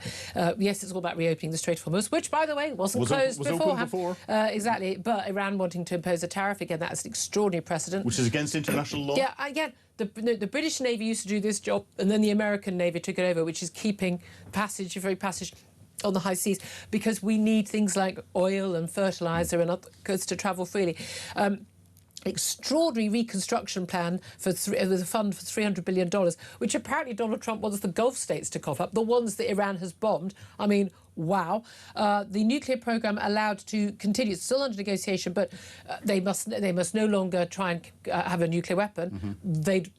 Sorry, wasn't that part of the last deal under JCPOA? Yeah. But they were allowed to have a nuclear programme because other countries do. Yeah, but not countries that have got that much oil. It's supposed to include Lebanon as well, but Israel and Hezbollah have not agreed to that. An end to all sanctions and the release of all of Iran's many hundreds of billions of dollars of frozen assets as well, and 60 days of negotiation. The reality is, though, Iran, they don't have to worry about public opinion polls. They don't have to worry about midterm elections. They don't even care about whether or not half of their population is massacred. They just, because they'll do it themselves, they don't care. Donald Trump, however, has got all these pressures. The price of gas for American voters, a lot of pressure from European allies and China and others about the impact on the world economy from the Strait of Hormuz. But there's no way that Donald Trump can then walk away from these negotiations and say, right, we walk away completely, we're going to go back in. Absolutely, Iran has got him over a barrel. Oh, very much so. And the world is saying Donald Trump now as a very, very weak man and weak leader, and the United States as a very weak country. Yeah. And the Iranians are now feeling emboldened by it. The price that they will try and extract from the world is going to go up and up and up. This is going to come back and bite us with Rachel Reeves levels of tax on us. Explain what the significance is in terms of the need to have America as the world's policeman and the need for us to stand up to rogue states. Yes, lots of other countries have got nuclear weapons. The difference is those are not necessarily, well, I'm a bit worried about Pakistan and India, but those are not, and obviously North Korea, but those are not countries who have basically stated as part of their sort of constitution, their very being, we want to annihilate a very close neighbouring country and indeed the whole of the West. Well, the world policemen should be the permanent members of the Security Council of the United Nations. So we've got the United States, the United Kingdom, France, Russia and China. Well, Russia is not a world policeman. Russia is behind a lot of the conflicts that are happening, including stimulating Iran and all the rest of it was doing. China is only interested in what China's doing. France is very continental focused and very French focused, and that leaves the United States and the United Kingdom coming together. And the UK, we don't have an ability to be a world policeman, so it's up to the United States to try and make sure that there is world order across the place. And they are a democracy. Their governments can be held to account both legally and by the people, and they've got the power and the wealth. They are the largest economy in the world, and therefore it's right and proper that they should use that economy to try and keep as much peace around the world and deal with countries that are trying to destabilise it. And Iran's been trying to destabilise the world, so it's right and proper for America to start to do something. But if you start to do it, you have to finish the job. There are a lot of people going, oh, you're warmongers. No, I've been to war. Anyone who's been to war is not a warmonger. I very much noticed this is a very clear trait among people who've been on the front line, because we understand the horrible reality of it. Yeah, we understand. And there's a difference. Most people from the military are pacifists, but instead of waving a flag for peace and protesting for peace, we'll fight for peace. Yeah. Waving a flag has never stopped a war or never stopped a bully in a playground, but going and punching the bully has stopped them. Yeah, I mean, that's the reality. And again, we always know, we know with bullies as well, is that actually that they know how to pick their targets. Yeah, and they of course deliberately pick people they who pick they the think underdog. Exactly. Time. Can we also talk about, I mean, there's lots of topics we're going to talk about in the next half hour, but just briefly, I want to talk about the revelation, and this will come as no surprise to anyone who's been paying attention, that just 100 shoplifters are apparently responsible for thousands of thefts across central London. This is according to the Met Police. That, you know, what a surprise that if you just arrest a few people, you can kind of solve a lot of crime. And we had that with bike thefts in Westminster. They arrested, I think, 4 people. Bike thefts went down by like 40%. They demanded that ministers impose tougher sanctions on prolific shopkeepers. So 100 criminals responsible for more than 4,000 shop thefts in the past 2 years. By the way, that's just the ones they know about. We've literally got shoplifting gangs in my local high street. Everyone knows. The shopkeepers know them. There's no point even you calling the police. They don't turn up. And if they do turn up, no one gets charged. If they do get charged, now they're just going to get a slap on the wrist, because if you get less than a year, you don't end up going to prison at all. And they all know that, and they don't care. It's madness. It's complete madness, and this is where, you know, a lot of the the shops are taking the law into their own hands, but and doing the police's work for them. You know, there's now AI. That goes on the back of some of the CCTV that will record these shoplifters, warn all the other shops in the area as to what's going on, and then provide a report, including clipped of the evidence of the photographs and video of the shop thefts going on, to the police. So all they have to do is go and lift people. In some places they're doing it, in a lot of places they're not doing it. Yeah, my handbag thief identified in court. Hasn't turned up since. Still got a warrant out for his arrest since last August. He's taken a dinghy back to France. Yeah. Probably has. I think he might have been Algerian, judging by the name. But I mean, police don't care. Don't even bother, you know, answering the emails anymore. Just no point. It's all right. You just can steal people's handbags. It's fine. Not an issue. It's just legal now. Just carry on. 11:24 is the time. Love to hear your thoughts on all the big stories, particularly about flags. We're going to get the sentencing of those 2 horrific animals who sexually assaulted a little baby, Preston David, to death. We're going to be hearing that sentencing. I want to hear from you on the World Cup, on the Iran deal. All your thoughts, give us a call. 0344 499 1000 is the number to get in touch. This is Talk.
Violence on the streets, there's no excuse for that, and if there are protests following this, I just hope that they remain non-violent. I mean, you can understand the community concerns after an attack like that. People were saying all around the world, that's what British people now think. Have a listen to Rob from yesterday. Morning, Jez. Well, yes, rightly, you shouldn't condone what happened. What else have people got to do? The political class are not listening.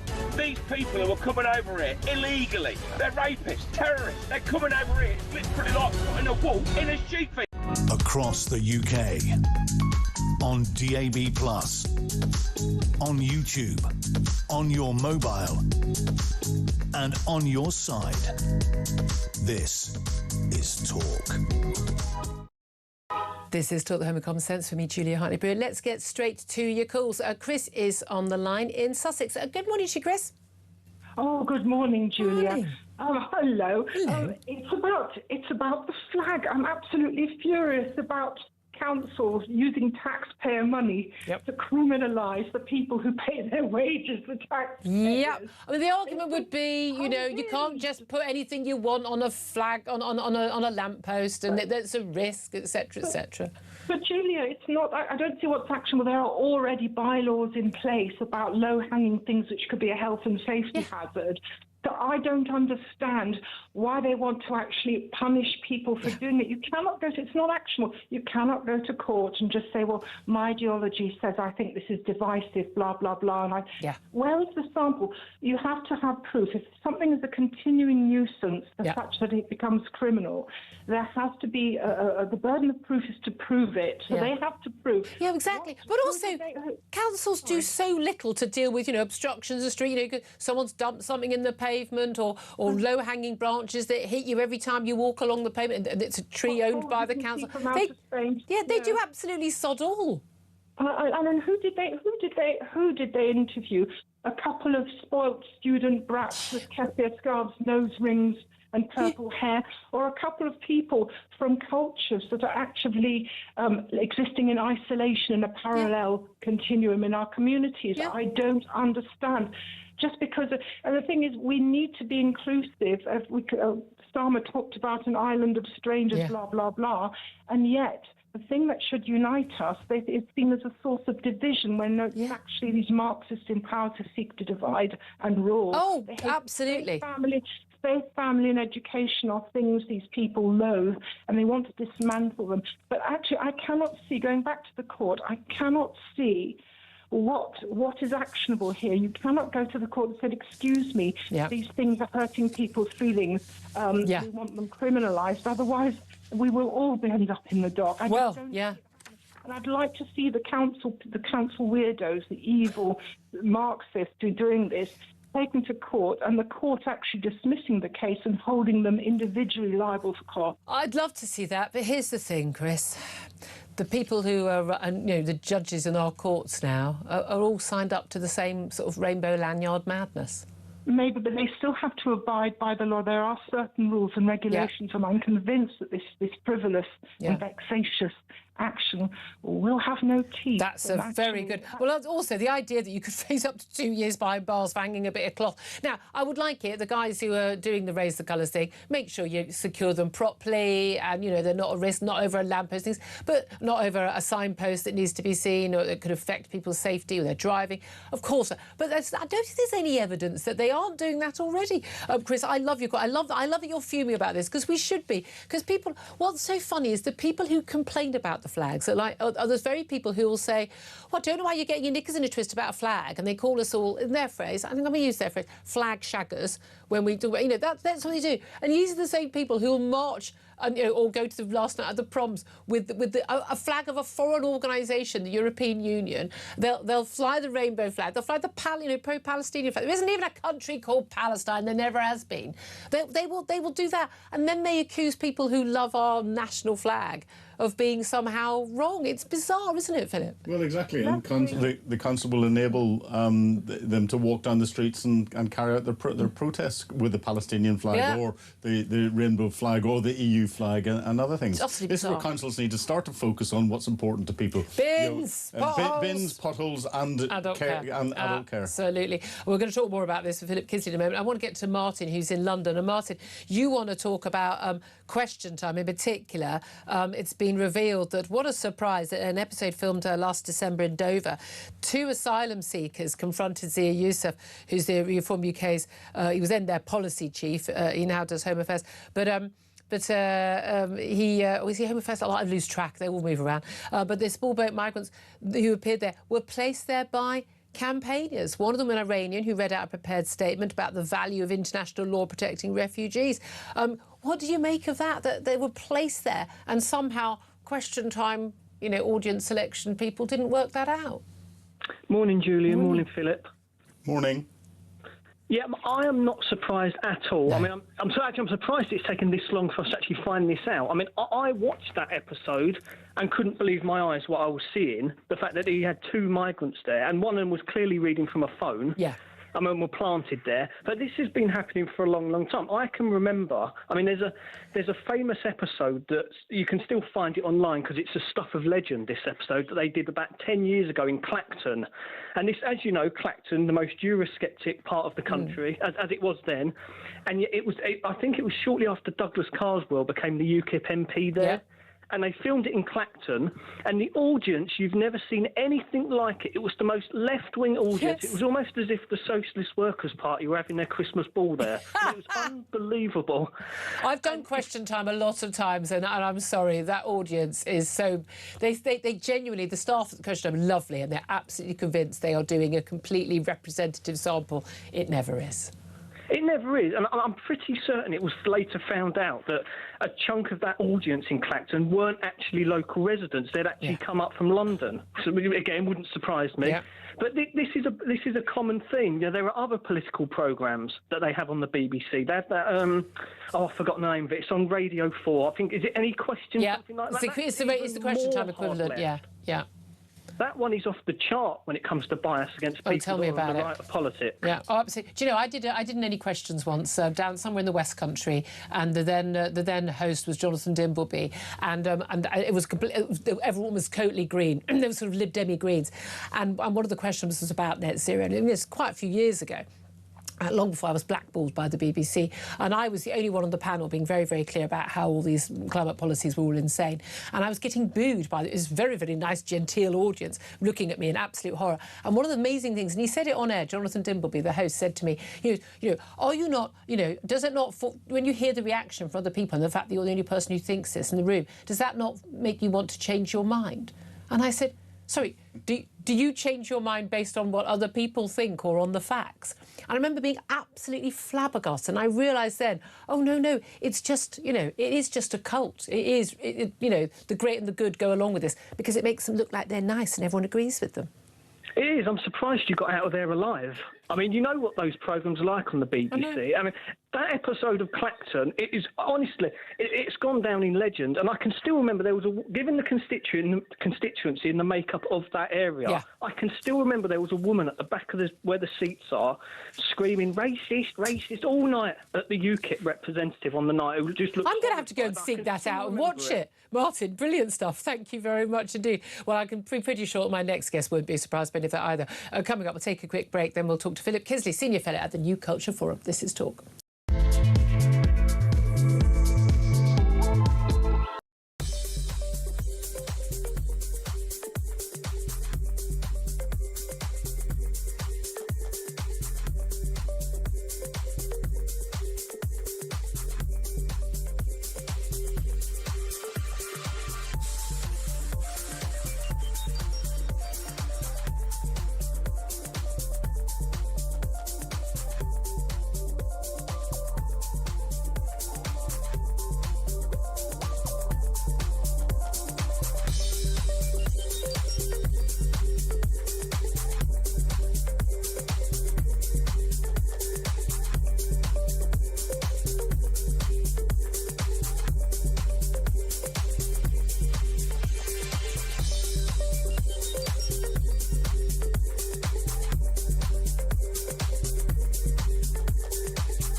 Across the UK, on DAB+, on YouTube, on your mobile, and on your side. This is Talk. Good morning, welcome back to the show. 11:35 is the time. Let's talk to Philip Kisley now, Senior Fellow at the New Culture Forum. Very good morning to you, Philip. Hi, Julia. Lots I want to talk to you about. First of all, can we talk about this Oxford County Council wanting to bring in an injunction including up to 2 years in prison and unlimited fine for those ghastly, awful people who are outrageously and divisively and probably racistly putting up our national flags on lampposts. Yeah, it's really terrifyingly worrying, actually, that our national flag is now the source. I think they called it a source of distress and intimidation. And I'm quoting. Who for? That's what I'd like to know. Yeah, exactly. I mean, so it feels as though this council is just working against probably the people of Oxford, working against the country, imposing an ideology. And you've just been talking about the BBC there.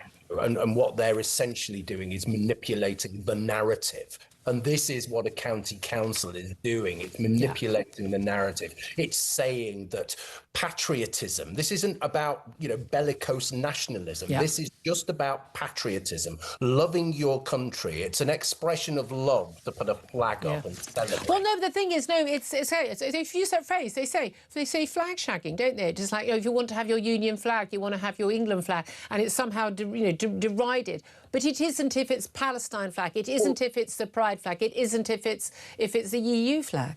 Well, there are about, 70-odd flags for various kinds of sexuality and genders, aren't they? And the people who will call you that, are online. They have, 27 flags in their bio. But the key thing there is, you mentioned this Palestine flag, didn't you? And I think that's the crux of the whole thing. Okay.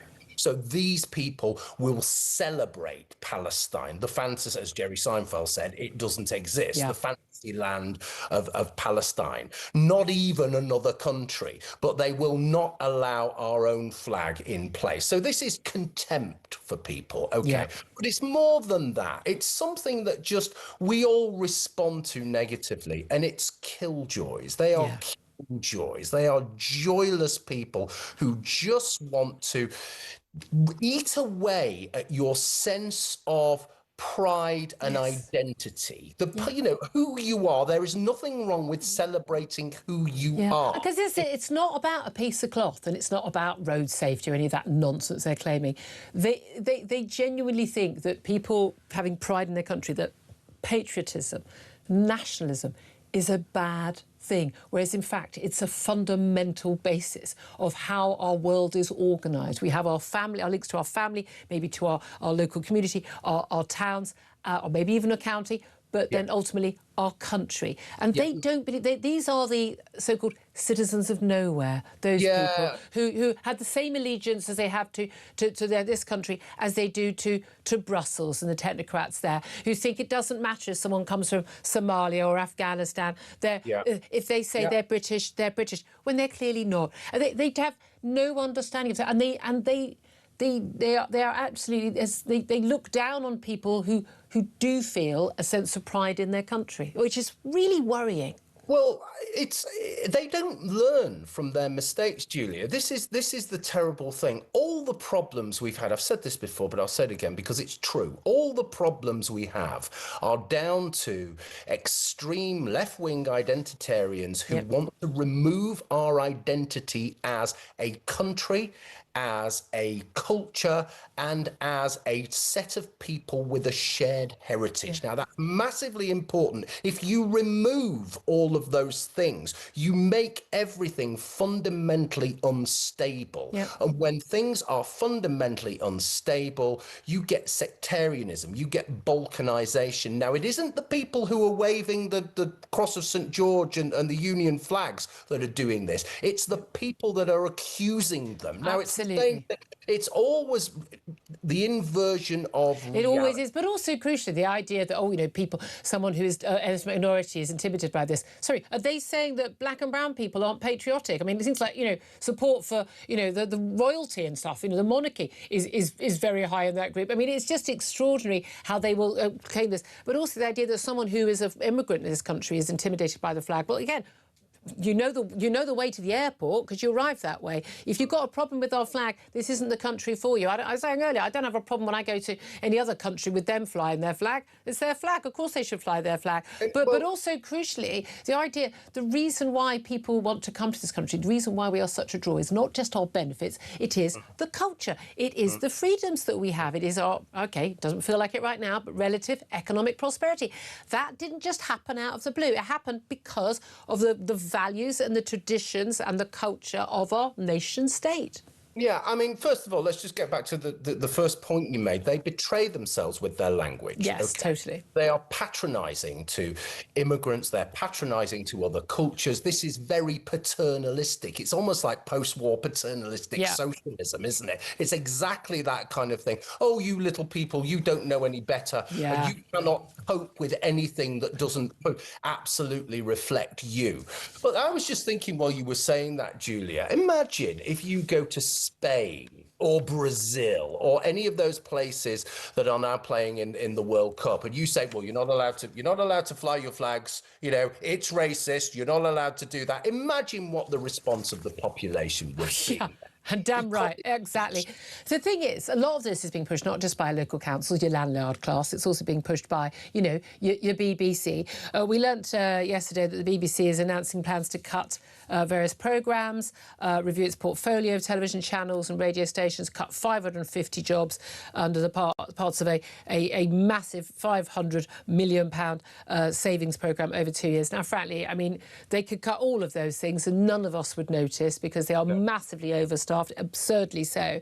They say they're going to cut The World Tonight on Radio 4. This is a very sort of highfalutin show. But the reality is they always, whenever they got cuts, they always go, let's cut something that we know the poshies all listen to, because then they'll get up in arms and we'll get a campaign. Whereas, in fact, there's plenty of other things they could go, I don't know, maybe don't send 1,000 people to Glastonbury to sit there and watch someone shout death to the IDF. Maybe don't have 8 people with clipboards who are booking taxis and people wait, 4 hours before someone actually needs a taxi while it sits there waiting, billing £100 an hour for every time. I mean, things like that. I mean, there's plenty of cuts to be had. What I find also fascinating, this other BBC story, is the Channel migrants were deliberately placed, as we were just discussing with our caller, on Question Time by campaigners last December in Dover, an episode where Zia Yusuf of Reform, sitting on the panel, and 2 asylum seekers just happened magically to be in the audience. Because you know what it is like. You go to another country, you've just arrived on your boat, you're an illegal immigrant, you get your benefits, and the first thing you think is, I must look at BBC political programming at about 10:40 on a Thursday night, that, by the way, barely anyone ever watches. I only watch it when I'm on, Philip, I'm not going to lie. And then they think, I think I'll apply to be in the audience. No, of course they didn't. They were actually found by IMIX, a charity, basically a campaigning group that put them on to make a political point. How on earth did the BBC not see this coming when these people arrived? I know, it's just what you've said, isn't it? I'm an immigrant. I'm a poor oppressed immigrant, so I'm going to go on national television and read out a prepared statement. That's how oppressed I am. Yeah. Okay.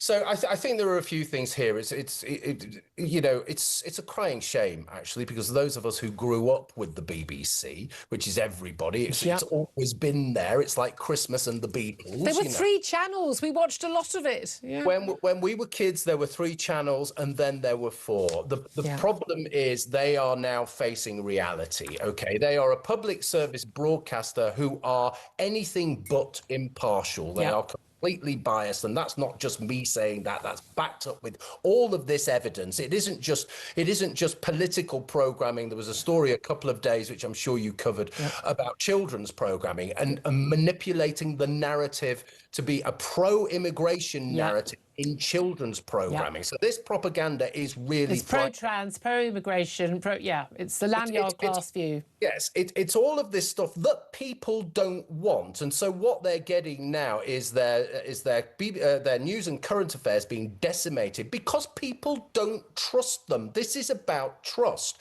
Now, we used to trust the BBC decades ago, but that's gone by the wayside. I remember 2016, 2017, I stopped listening to the Today programme, Julia, because I'd wake up to it at 6:30, and I'd be, and it felt like I was being told off as a white, middle-class Brexiteer at the talk. I was the source of all evils. And so I alternate between lots of different books, including obviously JK here talk, but I just want to hear what other stations are doing. My husband says he always knows when I'm listening to Radio 4. He goes, I said, how do I know? Because I can hear you shouting.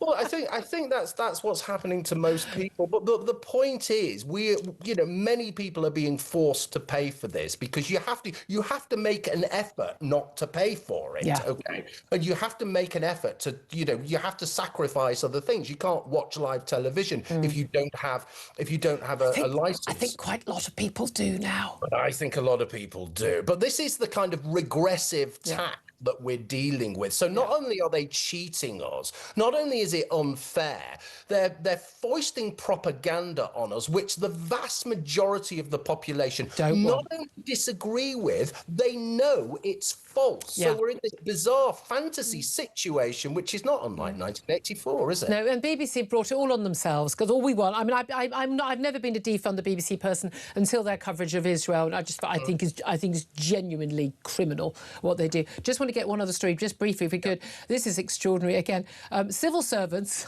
I mean, this is sort of story you think is actually a hoax, and it's actually true. Civil servants were paid to play the violent video game Grand Theft Auto, to role play as earthworms, to do creative exercises inspired by Andean-knotting, the way the Incas kept records, and clay modelling, to learn about British people's hopes and dreams by Policy Lab. This is an organisation that helps teams across government understand citizens more deeply. I don't think it does. They said it was crucial that policymakers took into account virtual worlds like Grand Theft Auto, Fortnite and World of Warcraft due to their popularity. They described how they've engaged with gamers, and they said their work helps researchers appreciate people's hopes and dreams through the things that they choose to do. And I kid you not, they were established in 2014 under, by the way, the Conservative Lib Dem coalition government. It's part of the Civil Service Reform Plan, and they sat in the Cabinet Office. But basically, 400 initiatives they've done, all paid for by you and me, and this is what our civil servants are doing, rather than enacting the things which we voted for in elections. You know, people's hopes and dreams. I mean, who writes this slop? Seriously, you know, it's nonsense, isn't it? You know, and they're talking about. I'm speaking here as someone who's never played a computer game in his life, but I know about Grand Theft Auto, and this is about, you know, running away from the police, killing people, and committing crimes, and they think that is, quote, British people's lived experience. So you get a sense of what they think about Britain, what they think about the country, and what they think about the population. These people are living in a world that is different to ours. This is public sector. It's not dissimilar to the BBC in a way. There is no competition here. They can do what they want. And they are literally, most of their time, I think, it seems to be when they're not sunning themselves on beaches or working from home in their pajamas. Most of their time seems to be spent on these away day type courses and doing these crazy type things. And I mean, but it's not just the civil service; it's education as well. It's across the board. The NHS are doing it as well. Everyone's doing it. It's all mad. Just do your job.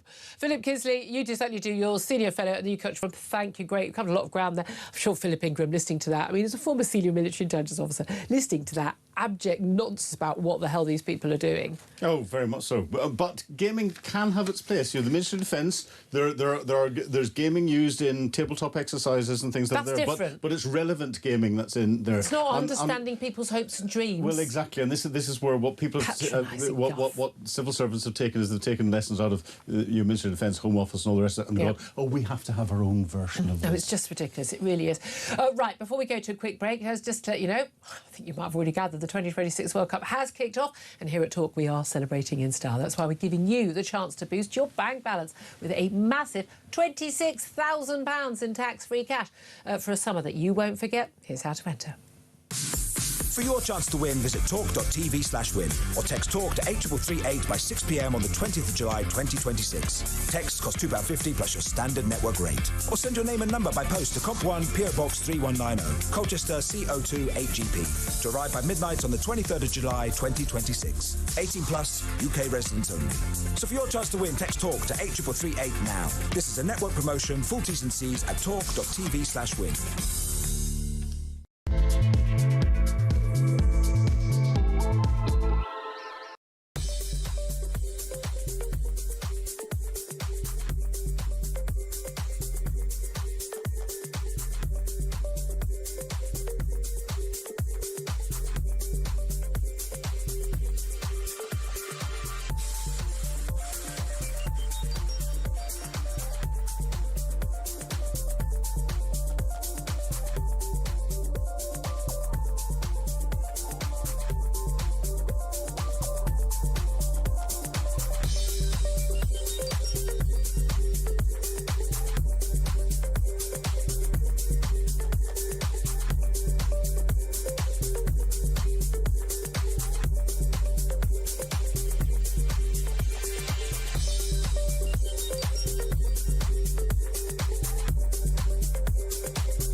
violence on the streets, there's no excuse for that. And if there are protests following this, I just hope that they remain non-violent. I mean, you can understand the community concerns after an attack like that. People were saying all around the world, that's what British people now think. Have a listen to Rob from yesterday. Morning, Jez. Well, yes, rightly, you shouldn't condone what happened. What else have people got to do? The political class are not listening. These people who are coming over here illegally, they're rapists, terrorists. They're coming over here. It's literally like putting a wolf in a sheep field. Across the UK, on DAB+, on YouTube, on your mobile, and on your side. This is Talk.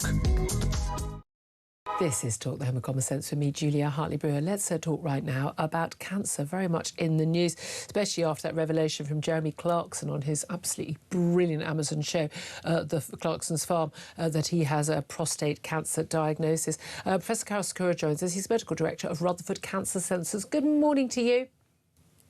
Good morning. Thank you for joining us. I mean, there's a warning today that staff shortages are causing extremely dangerous delays to cancer diagnoses and treatments. This is from the Royal College of Radiologists. I imagine they might know something about it. They said the NHS needs more workers if patients avoid harm while on lengthy waiting lists.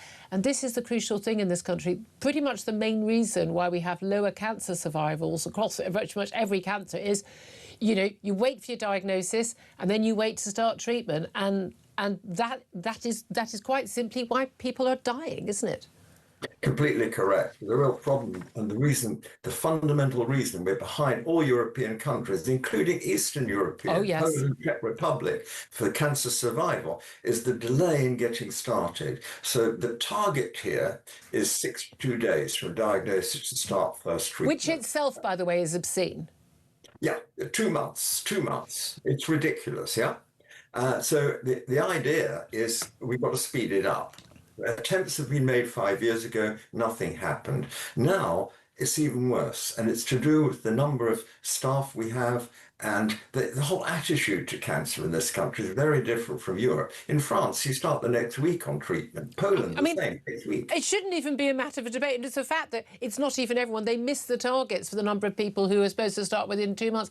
I think I came to you, actually, about asking a friend of mine who had breast cancer, and he was doing it all on the NHS and was waiting. I think she waited like 3 months before her breast cancer treatment started. I mean, thankfully she survived, but she'd missed her first mammogram at 50 because it was cancelled because of lockdowns in 2020. I'd had my first one, just before these 3 yearly mammograms you get for breast cancer risk, but just before the first lockdown. It was still mask-wearing territory, but at least I got it. But she was waiting, and my friends and I, we were clamouring to say, we'll pay for you to go private. You can't wait months for breast cancer treatment. You may die. It requires a whole shift in attitude, Julia. And, I'm glad to say for the first time that we're reopening the Rutherford Cancer Centres again. There'll be a different type of name for them. Brilliant. I can't give all the deal with the NHS. And everyone recognises the capacity to diagnose and get started on treatment just isn't there. So is it just the staff, or do we not have the treatment available? Because a lot of the worries is also that the NHS runs quite sort of Monday to Friday, 9 to 5 in a lot of these, not for emergency care, but for a lot of these treatments. And that was also a bit of an issue. The cost of the equipment, say complex radiotherapy equipment, is huge. It's criminal that on Saturdays and Sundays the car park's empty in the radiotherapy departments.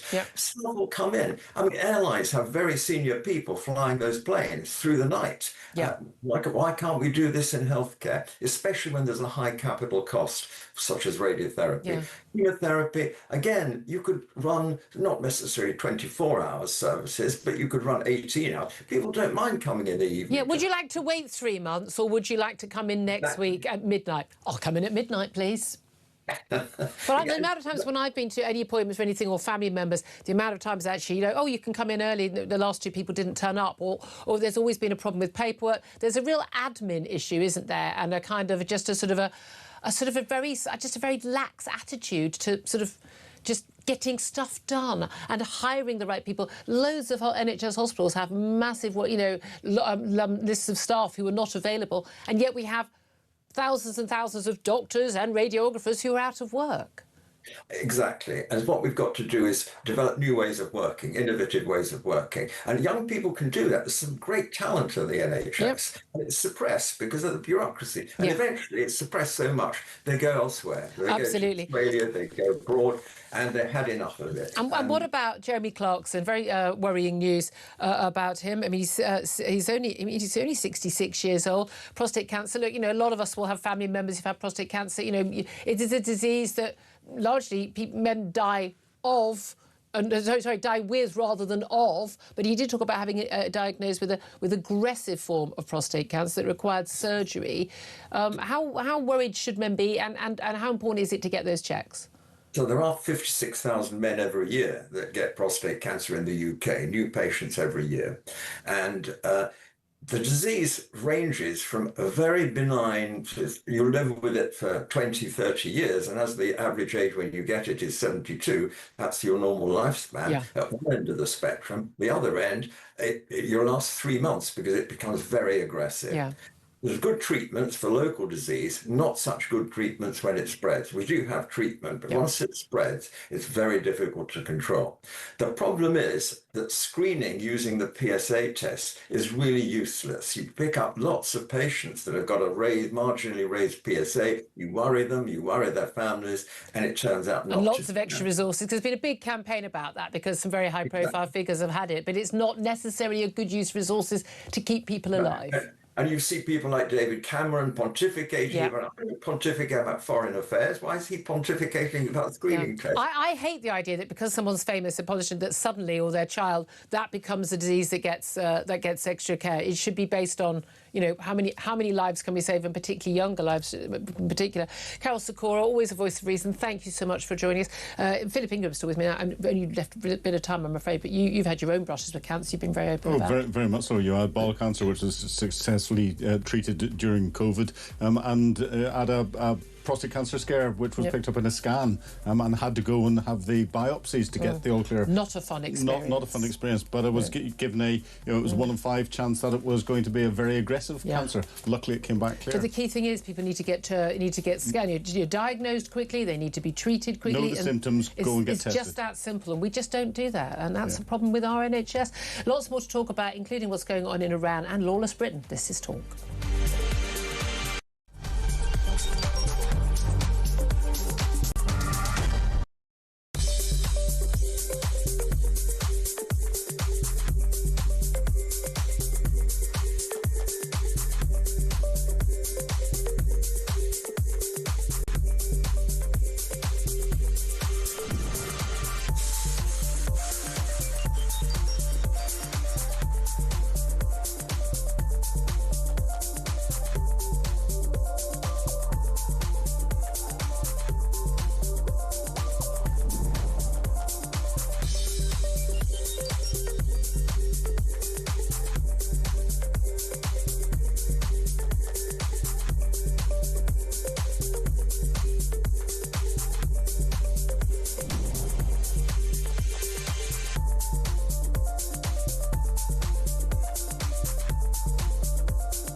Across the UK, on DAB+, on YouTube, on your mobile, and on your side.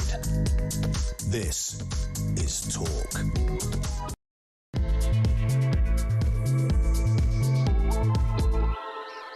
Very good afternoon. Welcome back to the show. I'm Julia Hartley-Brewer. This is Talk, the home of common sense. Whether you're listening on DAB+ radio, on your smart speaker, watching on YouTube, or your connected device, thank you so much for your company. Great to have you join us. If you've missed anything from the show, you've missed a stonker.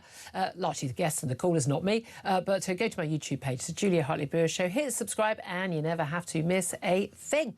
Coming up in this hour, we're discussing more about Donald Trump's deal that he's signed to end the war in Iran. We've got 60 days of negotiations, but what he's signed up to, I mean, I don't think you can call it anything other than an abject surrender by the United States, putting us, well, the US and indeed the world, in a worse position than we were before. Plus, we'll be talking more about the World Cup, with England beating Croatia 4-2 last night in a thrilling opening World Cup match. Captain Harry Kane scored twice, and goals from, of course, Jude Bellingham and also Marcus Rashford. Is it coming? No, I won't finish it. Also going to talk about a predatory asylum seeker who posed as a child when he came to the UK. He's been jailed after, I know we're all surprised, after groping a teenage girl.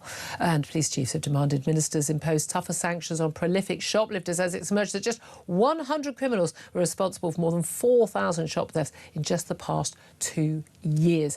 Lots and lots to talk about. Philip Ingram, MBE, former senior military intelligence officer, is still joining me in the studio. Afternoon to you, sir. I don't know what the mortgage situation is, but in the Ingram household, the Bank of England has, in the last couple of moments, announced a decision to hold the interest rate, the base rate, at 3.75%. I don't think anyone was expecting any different from that, were they? But again, when it goes up or goes down, it does have an impact on people's, home finances, business finances as well, and indeed the whole economy. Well, yes, I'm in a fortunate position where I'm one of these people that doesn't mind the interest rate being high. Yes. Because you then get your savings rates high. Oldies benefit exactly. from that. It's the young folk who really struggle, don't they? Exactly. But again, this isn't really a measurement of how successful the economy is. There's competing figures across the board at the moment. Exactly. Right now, let's talk more about the Iran deal, signed at Versailles by the US president last night, also signed by whoever the hell is leading Iran these days. And I have to say, I mean, as someone who has backed the need for the West, the US, whoever, to take on the threat of Iran, not just the current threat, but the threat they could pose with nuclear weapons, which are undoubtedly been trying to get, this can be seen as nothing but a total and utter surrender that puts us back in a worse position than we were before this war began on the 28th of February. Let's talk right now with Tobias Ellwood. He's a former Defence and Foreign Affairs Minister and joins us now. Tobias, thank you for joining us. Good afternoon to you. Good afternoon. Just for those who are just tuning in and perhaps haven't had a look at all of this full deal, I mean, it is absolutely stark. The first key thing is the reopening of the Strait of Hormuz immediately, but Iran talking about planning after the first 60 days of negotiations to impose tariffs, basically a toll for boats using that strait. Again, a complete breach of international maritime regulations and a terrible precedent. Iran basically being allowed to continue their nuclear programme, but not producing nuclear weapons. Well, they would say that, wouldn't they? An end to all sanctions, release of Iran's frozen assets in the billions, no interference in the internal affairs of each country, extraordinary, a $300 billion reconstruction fund, apparently to be funded from Gulf states that Iran has been bombing, but crucially also is supposed to include Lebanon, even though Israel and Hezbollah have not agreed to this. I mean, can this be called anything but a surrender? Yes, absolutely. I mean, you sum it up very well indeed. You touched on something very important, that for over 4 decades, Iran has had its way. We finally had an American president daring to step forward. But this is absolutely not the way to do it. It's actually empowered Iran militarily, economically. It might be weaker, but its control over the straits is now absolute. And the appeasement that we now see, this is, I mean, the Obama deal was one thing. This is something else. $300 billion now for reconstruction. Iran allowed to sell oil, and yet it's still got a proxy influence with Hamas, Hezbollah, and the Houthis. It's still got its long-range missiles. It says it's not going to pursue a nuclear weapon, but it said that many times before. And then America's stock in the Middle East has absolutely dropped. It's cost $30 billion, this war. Very, very little to show of it, other than the fact that there are now repercussions. And if I can just add, just how ignorant Pete Hegseth is in demanding that Britain and other countries got involved in this war, not realizing that is not what NATO is for. In the same way, we could not have called upon NATO to help us out in the Falkland Islands. Well, a very good point. I'll just get people up to date on that, because Dan Jarvis, our new Defence Secretary, is at a NATO summit in Brussels today, his first NATO summit, and his US counterpart, Pete Hegseth, has spoken on camera about what they discussed. Of course, we still haven't got that defence investment plan and the concerns over the lack of spending, which, of course, caused the last Defence Secretary and his Armed Forces Minister to resign. Pete Hegseth said it was a good meeting with the new counterpart of the UK. He said, obviously, the US-British Defence Alliance is an important one. He said, my message to him was he's actually a fellow service member. Of course, both Hegseth and Jarvis are both former serving military men. He says, just a couple of majors getting together, talking about defence of their nation. I love the fact he's been in the combat zone. But he said, hey, we need you guys to step up and do even more, spend even more. And as you say, calling on us to get involved. Now, I disagree with the Labour Prime Minister Keir Starmer's decision to not provide access to the US to use our bases for those military strikes on Iran. But it was perfectly reasonable for us don't have the defences anyway, the military hardware, to get involved. That was the US's decision. But how much of a role can we play when it's very clear from our defence spending, from everything that Chief Defence Staff has said, Sir Richard Knighton, former Defence Secretaries to a man have said, that we simply don't have the resources to protect ourselves?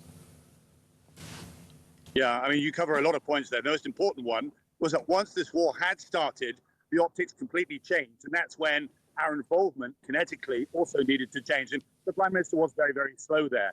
But today, we have to now pick up the consequences of what's happened in the Middle East. We've seen what's happened with the absence of oil being able to get around the world. America is dialing back completely. I think Donald Trump just wants all this to go away. He realizes what a folly this entire war was. Yeah. So there may be a requirement for like-minded nations to help control the Straits of Hormuz, to make sure that oil can get out to the countries around the world. Otherwise, the economies will be affected. Well, this is the thing, isn't it? We can not get involved, but we are still impacted by this. And there's no doubt there'll be lots of cheering that, great, get the Strait of Hormuz open. There's still 500 vessels, many of them tankers, stuck on the other side of the Strait of Hormuz, and they need to get out. And we can get those ships moving back to the same rate they were in. That will ease things. Well, there'll still be an economic hit from the lack of oil, and of course still a lot of nations that didn't get the fertilizer they needed at the crucial time they needed it in the season. But then those repercussions could last well over a year. The thing is, if we've set ourselves up in a situation where the biggest, the mightiest military power on one of our allies has made it really clear they haven't got the gumption or the presidential attention span to carry through a war that they've started, that sends a message that not only will be read by Iran, but also by Russia and by China. Yes, I mean, you're absolutely right. This is the bigger geopolitical consequence of this, is what Russia and China are now thinking, understanding that there isn't this bandwidth, this determination to see this through. I'm afraid history is repeating itself. We saw this in Vietnam. We saw this in Iraq, Afghanistan, in Syria, in Somalia, in Libya, where we go in well-intentioned, and then unfortunately, things unravel, and we haven't got the commitment to see it through, with the consequences of the rise in extremism, of insecurity, migration, all these other things, because of what we started, but were unwilling to finish. I'm very saddened as to where we've left Iran today. They are more empowered. The IRGC now are in charge of Iran. The Iranian people who were told, rise up, be ready to take over your country, they are now left absolutely abandoned. And the wider picture here is that we will not get a decent deal in 60 days' time. No. This will unravel slowly. We'll be back to square one. Yeah, and indeed, I mean, there's no doubt at all. sell its oil. Donald Trump cannot roll back on this now. He signed the deal. We're going to be 60 days on. In 2 months, we're going to be even closer to those midterm elections. The heat of the impact of this war will still be being felt by American consumers and many other consumers around the world, and particularly in Britain. We're so dependent because of our mad energy policy that he won't be able to roll back on this, will he? The key thing about signing a deal, you've got to have this stuff. Everything is in the detail. You can't say, we'll do the detail later. The detail is the deal.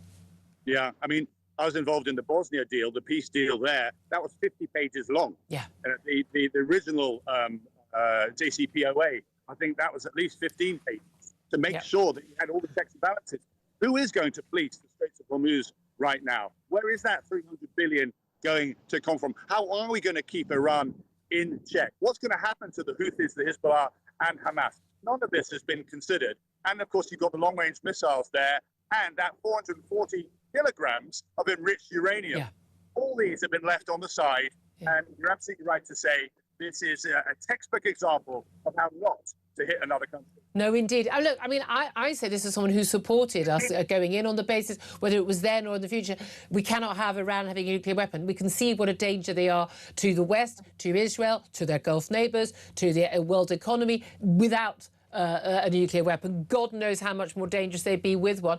There's no doubt at all. This deal, it's supposed to include Lebanon as well. And it's fascinating to hear Donald Trump talk about how, the people of Lebanon, they've been the hardest hit. I mean, this incredibly absurd, long, rambling press conference. I always feel sorry for Marco Rubio having to stand behind him during these hour-and-a-half long rambling press conferences and statements saying, "Oh, everything's great, everything's great." I've seen this clearer than anyone else at all. But Israel isn't concerned about the price of gas going into American cars. Israel is concerned about its existential threat that is on its doorstep to its existence and its people's existence at all. They are not going to just go, fair enough, we walk away, not from Lebanon with the threat from Hezbollah, the largest terrorist army in the world, on their doorstep, who've also not signed up to this, still being funded by Iran, who now are going to have billions more money to fund their weaponry.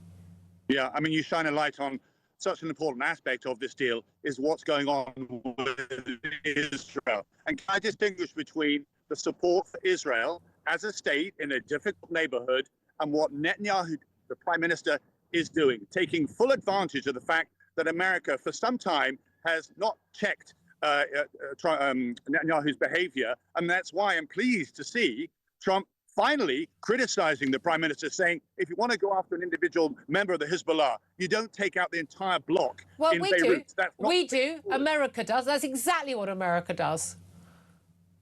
I'm saying it's not the way to win the hearts and minds of the people there. I don't think they want to win hearts and minds. I think they want to keep their own people alive. No, I'm sorry, but when you take out an entire block of people, let's say there's 100 more people that get killed who are nothing to do with Hezbollah, and they are killed, the families of those members then join Hezbollah because they've got nothing else to fight for. That's what happens. It's used as a recruitment sergeant. Also, we should be better at warfare than this, than dropping, dumb bombs from up on high. That isn't the way that you actually transform an ideology out of Lebanon. I don't know. You're not going to get an ideology out of Lebanon. You're not going to get the ideology out of Iran and the IRGC. We're not going to do that. You're not going to get that. You're not going to change Hamas. You're not going to do that.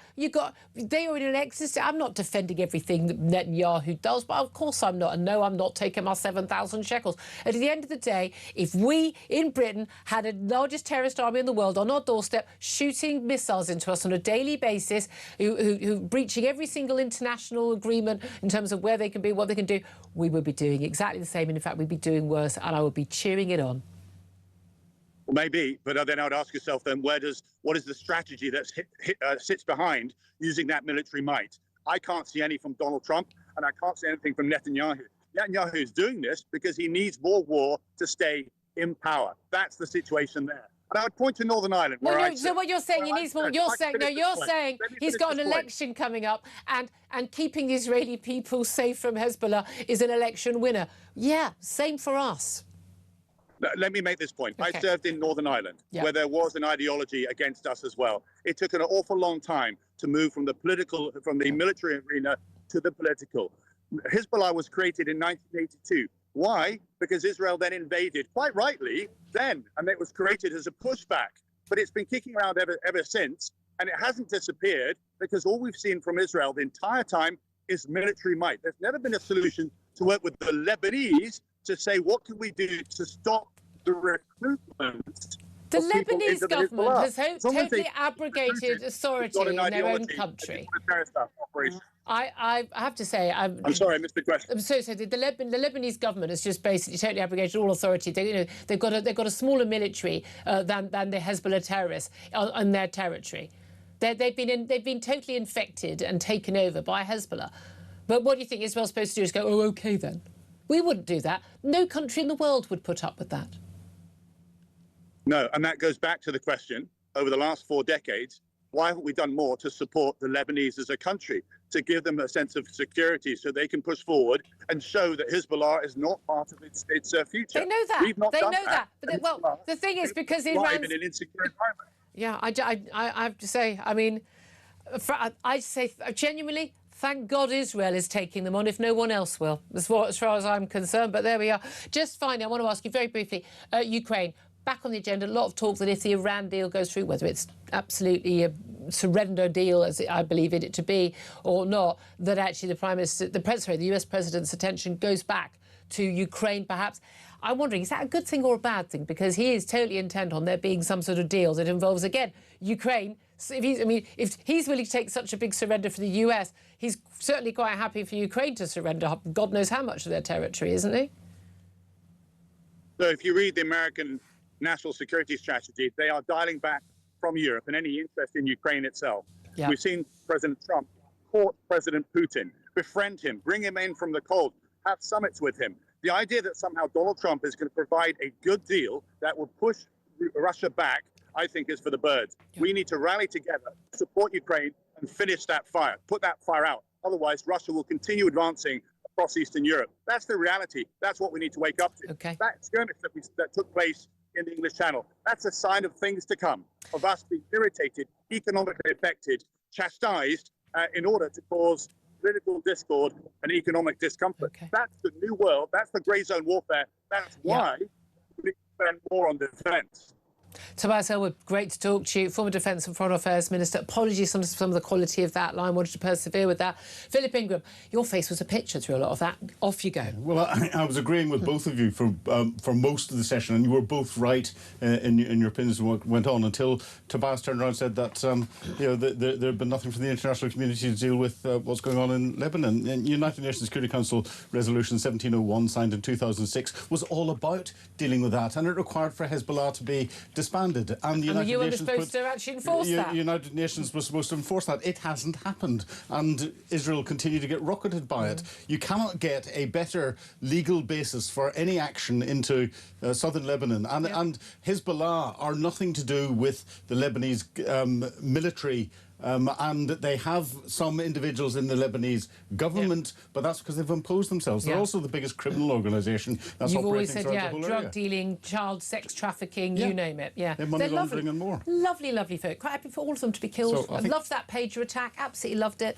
Take out as many of them as you can. And again, it's this idea that Israel is doing anything different to what we would do, except that frankly, at least they've got the cojones to do this. We probably wouldn't have. Here's an interesting thing. Downing Street has welcomed the US Defence Secretary Pete Hegseth's announcement of a review of America's military forces in Europe at this NATO gathering, the first one that our new Defence Secretary has been attending. That's Dan Jarvis. Number 10 spokeswoman says, as you know, the Prime Minister has been clear that Europe needs to play a bigger role in NATO. But of course, again, can't play much of a bigger role in NATO if we don't have the money. Do you seriously think that Dan Jarvis is going to stay in the job when we know it? We're told now before the beginning of July, before the heads of government NATO summit, that we're going to see this finally, after well over a year, the defence investment plan. Given there's no view that there's going to be any extra money, if there isn't any extra money, it's untenable untenable for Dan Jarvis to stay in that job, isn't it? Well, it's either untenable for Dan Jarvis to stay in his job, or it's untenable for Sir Rich Knighton, Chief of the Defence Staff, to stay in his job. Given what he said to Defence Committee of the Lords. Well, exactly, and to say that I cannot deliver the defence of this nation, which is my job as a military man, with the resources that you give me, so I have to go. Dan Jarvis is a good man. I know him, and given what John Healey, his predecessor, said, and what Al Cairns said in his resignation speech, I don't know how Dan Jarvis could look anyone in the face and square that circle and stay in the job. Well, we know the first actual job of government is defence of the borders, defence of the realm from outside attack. The second job, of course, is basically keeping law and order within our borders. Well, up next, we're going to talk to the former senior police officer, Chris Phillips, about lawless Britain. This is Talk.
Violence on the streets, there's no excuse for that, and if there are protests following this, I just hope that they remain non-violent. I mean, you can understand the community concerns after an attack like that. People were saying all around the world, that's what British people now think. Have a listen to Rob from yesterday. Morning, Jez. Well, yes, rightly, you shouldn't condone what happened. What else have people got to do? The political class are not listening.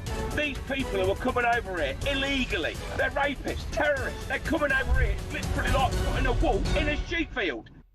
Across the UK, on DAB+, on YouTube, on your mobile, and on your side. This is Talk. This is Talk, the Home and Common Sense, for me, Julia Hartley-Brewer. Coming up very soon, we're going to be taking your calls. Also going to be talking to Talk Sport reporter Toby Gillis about that fantastic opening game for England in the World Cup. First up, though, let's talk about lawless Britain. As I said, we've been talking about defending our borders, but also defending our streets, keeping our streets safe. It doesn't seem too much to ask, does it? But, well, apparently it is. Let's talk to former senior police officer Chris Phillips, who joins us now. Very, very good afternoon to you, Chris. Good afternoon, Thanks Julia. for joining us. Lots to talk about. Can we start with shoplifters? I know it's not the most serious crime. And indeed, when they used to have a deal that, if you'd stole under 100 quid's worth of goods or then under 200 quid's worth of goods, frankly, you wouldn't even be going to court anyway. But it is a serious crime. It does impact people. It's a signal that things are going horribly wrong. Police chiefs have demanded ministers impose tougher sanctions on prolific shoplifters, as it emerged just 100 criminals are responsible for more than 4,000 shop thefts just over the past 2 years. This is the British Retail Consortium that's joining in with Scotland Yard as well, writing to the Home Secretary Shabana Mahmood and the Justice Secretary David Lammy, saying we need quicker sentencing, we need tougher penalties. These people are basically committing a third of all store thefts in London. Crucial bit here, where a suspect was identified. But we've always known this, haven't we, that most crime is committed by a very small amount of people. Why is someone who is committing that many shoplifting thefts, why are they not behind bars? Yeah, Julia, funny enough, the vast majority of people are generally law-abiding. Who knew? They may make the odd mistake in their lives and get criminal convictions and things, but generally everyone wants to live in an ordered society. What we have is a very small number of people, and it's not just shoplifting, actually. It's bag snatches, it's phone theft, it's burglaries. I remember a time when we arrested one guy and the burglary rate in the area went down by 85%. Yeah. He was a good one. But even when they talk about these figures, that's when someone, saw them, called the police, they were apprehended, they were identified. And most of the time, that doesn't happen. I mean, my bag thief, I said to the police, still not, they got his identity, he's been at court, he's been charged, 2 years on, still nothing's happened. That's how things work in this country. But as I said to them, it's not like just one crime, it's not like a minor crime. It cost me a lot of money, it caused a lot of effort, it was very scary. But also, crucially, I don't think that was his first rodeo. And I don't think it was his last rodeo.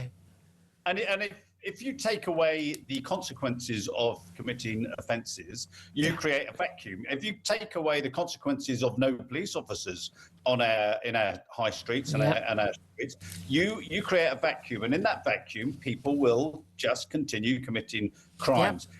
And you will have shoplifters who are committing hundreds of offences a day. You'll have thieves stealing phones and things. I've seen people with 10, 15 phones in their bag, in their pocket, which they've stolen over the course of a day. But we have to have consequences to them committing these offences.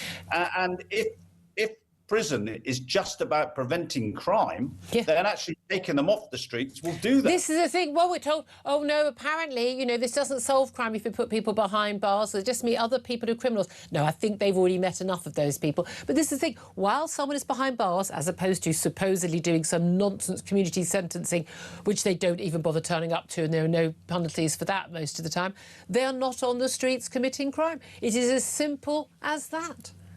And if you go to any high street, you speak to either the shopkeepers or the security teams that are looking after shopping centres, they will be able to name, they will have photographs my local of the high street, people that absolutely rip the They place literally apart. have someone standing on the door during the shoplifting happy hour in the afternoon.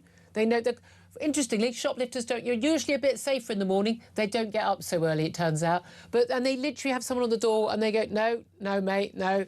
But as soon as they leave that door, if it's not locked, those guys come straight in. But this thing, a lot of people, you've got this whole, and the BBC are completely complicit in this whole idea that, these are all sort of new mums who are stealing because they can't feed their own baby. It's rubbish. It's organised criminality. They sell to order. They literally sell to order. They steal to order. And people are then buying that as well, don't forget. I actually had to jump on a guy who'd stolen a load of meat from Marks and Spencer's. Yeah. Marks and Spencer's were having it every day, but it wasn't just a little bit of meat. It was 50 pieces of steak or... That's some barbecue he was planning. Yeah, but when I jumped on him, he gave me the meat back because he knew that he could disappear from there. If the police weren't called, the police didn't catch him, he'd just go off and go to another town. And if you'd been the security guard, you'd have probably been sacked. But there we are. Let's talk about, and again, I accept, I do think that stealing from a shop, and again, also lots of small shops, basically they're losing their profit. People are literally going under. They haven't got much profit anyway. Yeah, exactly. And they're just making ends meet. And so this is about people's livelihoods. Also, I see people shoplifting. I'm literally, oh, don't worry, no, I'll pay. And also, when people go, it's a victimless crime. It's always got a victim. Because, by the way, we consumers, when we go into a shop, we have to pay extra because of the extra costs of those people shoplifting. So they're stealing from us, and we should all see them as attacking us. Let's also talk about much more serious crime. Government, and police failing to get on top of so-called minor crime like shoplifting. But they certainly also aren't getting on top of a lot of them other crime. And a lot of this, I'm afraid, is happening to from people who are coming from abroad. No one is suggesting that every migrant from abroad or even every illegal migrant is committing crime, although illegal migrants are committing a crime entering the country illegally. But the rate is just far too high, and I would say one crime alone is too many. We've got a guy called Meron Habtu. He arrived illegally from Eritrea in 2020. He claimed he was a child. We don't, unlike any other European country, do any proper checks to check whether... And it's very easy to date whether someone is a child or an adult. So he was placed with a host family. He was actually 24 years old. He's now 29, and he groped a 15-year-old girl on a train back in September 2022, a year after he'd sexually assaulted another woman. He's been sentenced to 12 months in prison.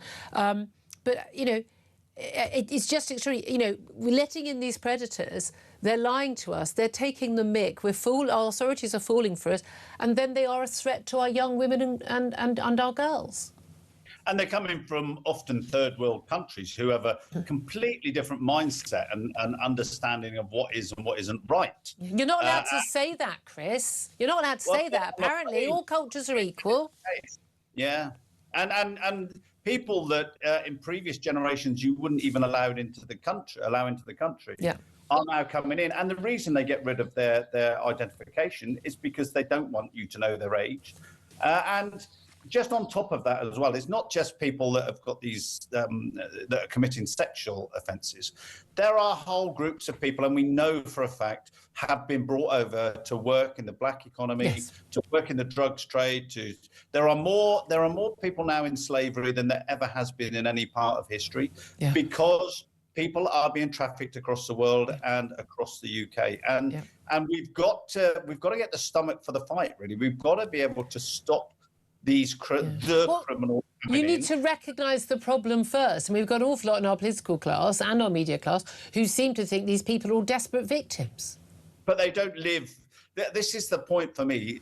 The people that are making the decisions don't live in the estates that have got the problems. Yeah. They don't see what it's like to live in a society where suddenly you are the only person that speaks English. Yes. That people are just totally changed. You know, society has changed very quickly. The politicians aren't coming up. They don't understand the problem. No, they really don't. Because you say they don't live it. There's another shocking example here. Immigration judges granted a convicted child sex offender the right to enter Britain. He wasn't even here. He got given the right to enter Britain after ruling that barring him would breach his human rights. This is a Jamaican paedophile, O'Neill Spence, jailed in the US for a sexual offence against a 15-year-old girl. This can be revealed. It's revealed today for the first time. Shadow Home Secretary Chris Philp had blasted judges' tyranny over the immigration system. He's 43 now. He's applied to come to the UK back in 2023 to join his wife and child. They're both British nationals. He was blocked by the Home Office. Officials barred his application on the grounds that his exclusion was conducive to the public good, because he's a paedophile. He's a convicted paedophile. He lodged an appeal in the Lower Immigration Tribunal. He's won permission to come here from immigration judge Jonathan Greer. Jonathan Greer, if you've got a teenage daughter, I hope you're happy to put this guy up in your house for a few weeks and see how well that goes. This is outrageous. Julie, well, what it's saying is that the government have got no right to control who comes in and goes out of the country, which is, you know, we go back to the Brexit vote, but that was a large part of the issue was about controlling our borders. Exactly. And it's just not happened. Also, by the way, should we take that kid away from the mother who thinks it's OK to bring her up in a household with a convicted paedophile? Yeah, and what sort of society do we have when we can't stop this kind of thing from happening? And how do we protect our children if we're not prepared to take the difficult decisions? I mean, it's not even a difficult decision for most of us who are sane and paying attention, is it? Chris Phillips, great to hear your thoughts. Voice of reason, as always, former senior police officer. I know Philip Ingram, you ought to come in on that. All these three stories. It's ridiculous. You look at many other nations around the world. You cannot get admitted to the United States if you've got a criminal conviction for not paying your television licence. Yeah. The same with Australia, New Zealand. Paedophiles do come in. But the UK paedophiles, please welcome. This idea that your right to be with your other half and your kid overrides the safety of the public. Yeah. If she wants to be with you, mate, she's going to have to go live in Jamaica. Not my problem. Correct. Not my problem. I don't want him here. And by the way, he's been allowed here. That asylum seeker who posed as a child to get here, who again groped a 15-year-old girl, assaulted another woman, sentenced just 12 months in prison. He'll serve 4. He'll serve 4. And he'll be back out again. And he'll do it again. And he'll do it again. And he won't be extradited. He needs to be extradited immediately. Nope. Well, we'll wait and see what happens in the next election on that one. I'll put him on the plane myself. 12:36 is the time. Up next, we've got a bit more cheery. We're going to be talking to TalkSport reporter Toby Gillis about that absolutely fantastic first match for England in their World Cup campaign. He's up next. This is Talk.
across the UK.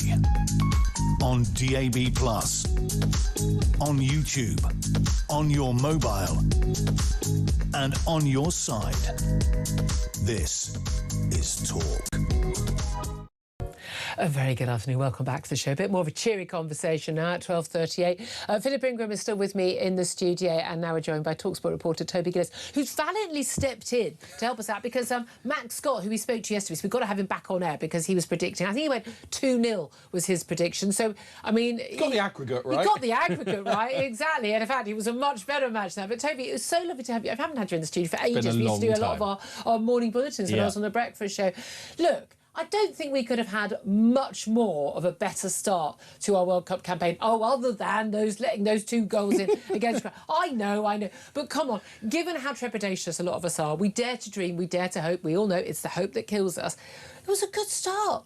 Yeah, it was... I was talking to someone in... Bit no. here. I was talking to someone in the kitchen earlier, and I said, what feels bizarre is watching England was fun. We went for it, and we all had our views on Gareth Southgate, who transformed the culture around England, and probably without him we wouldn't be going into this tournament thinking, can we win it?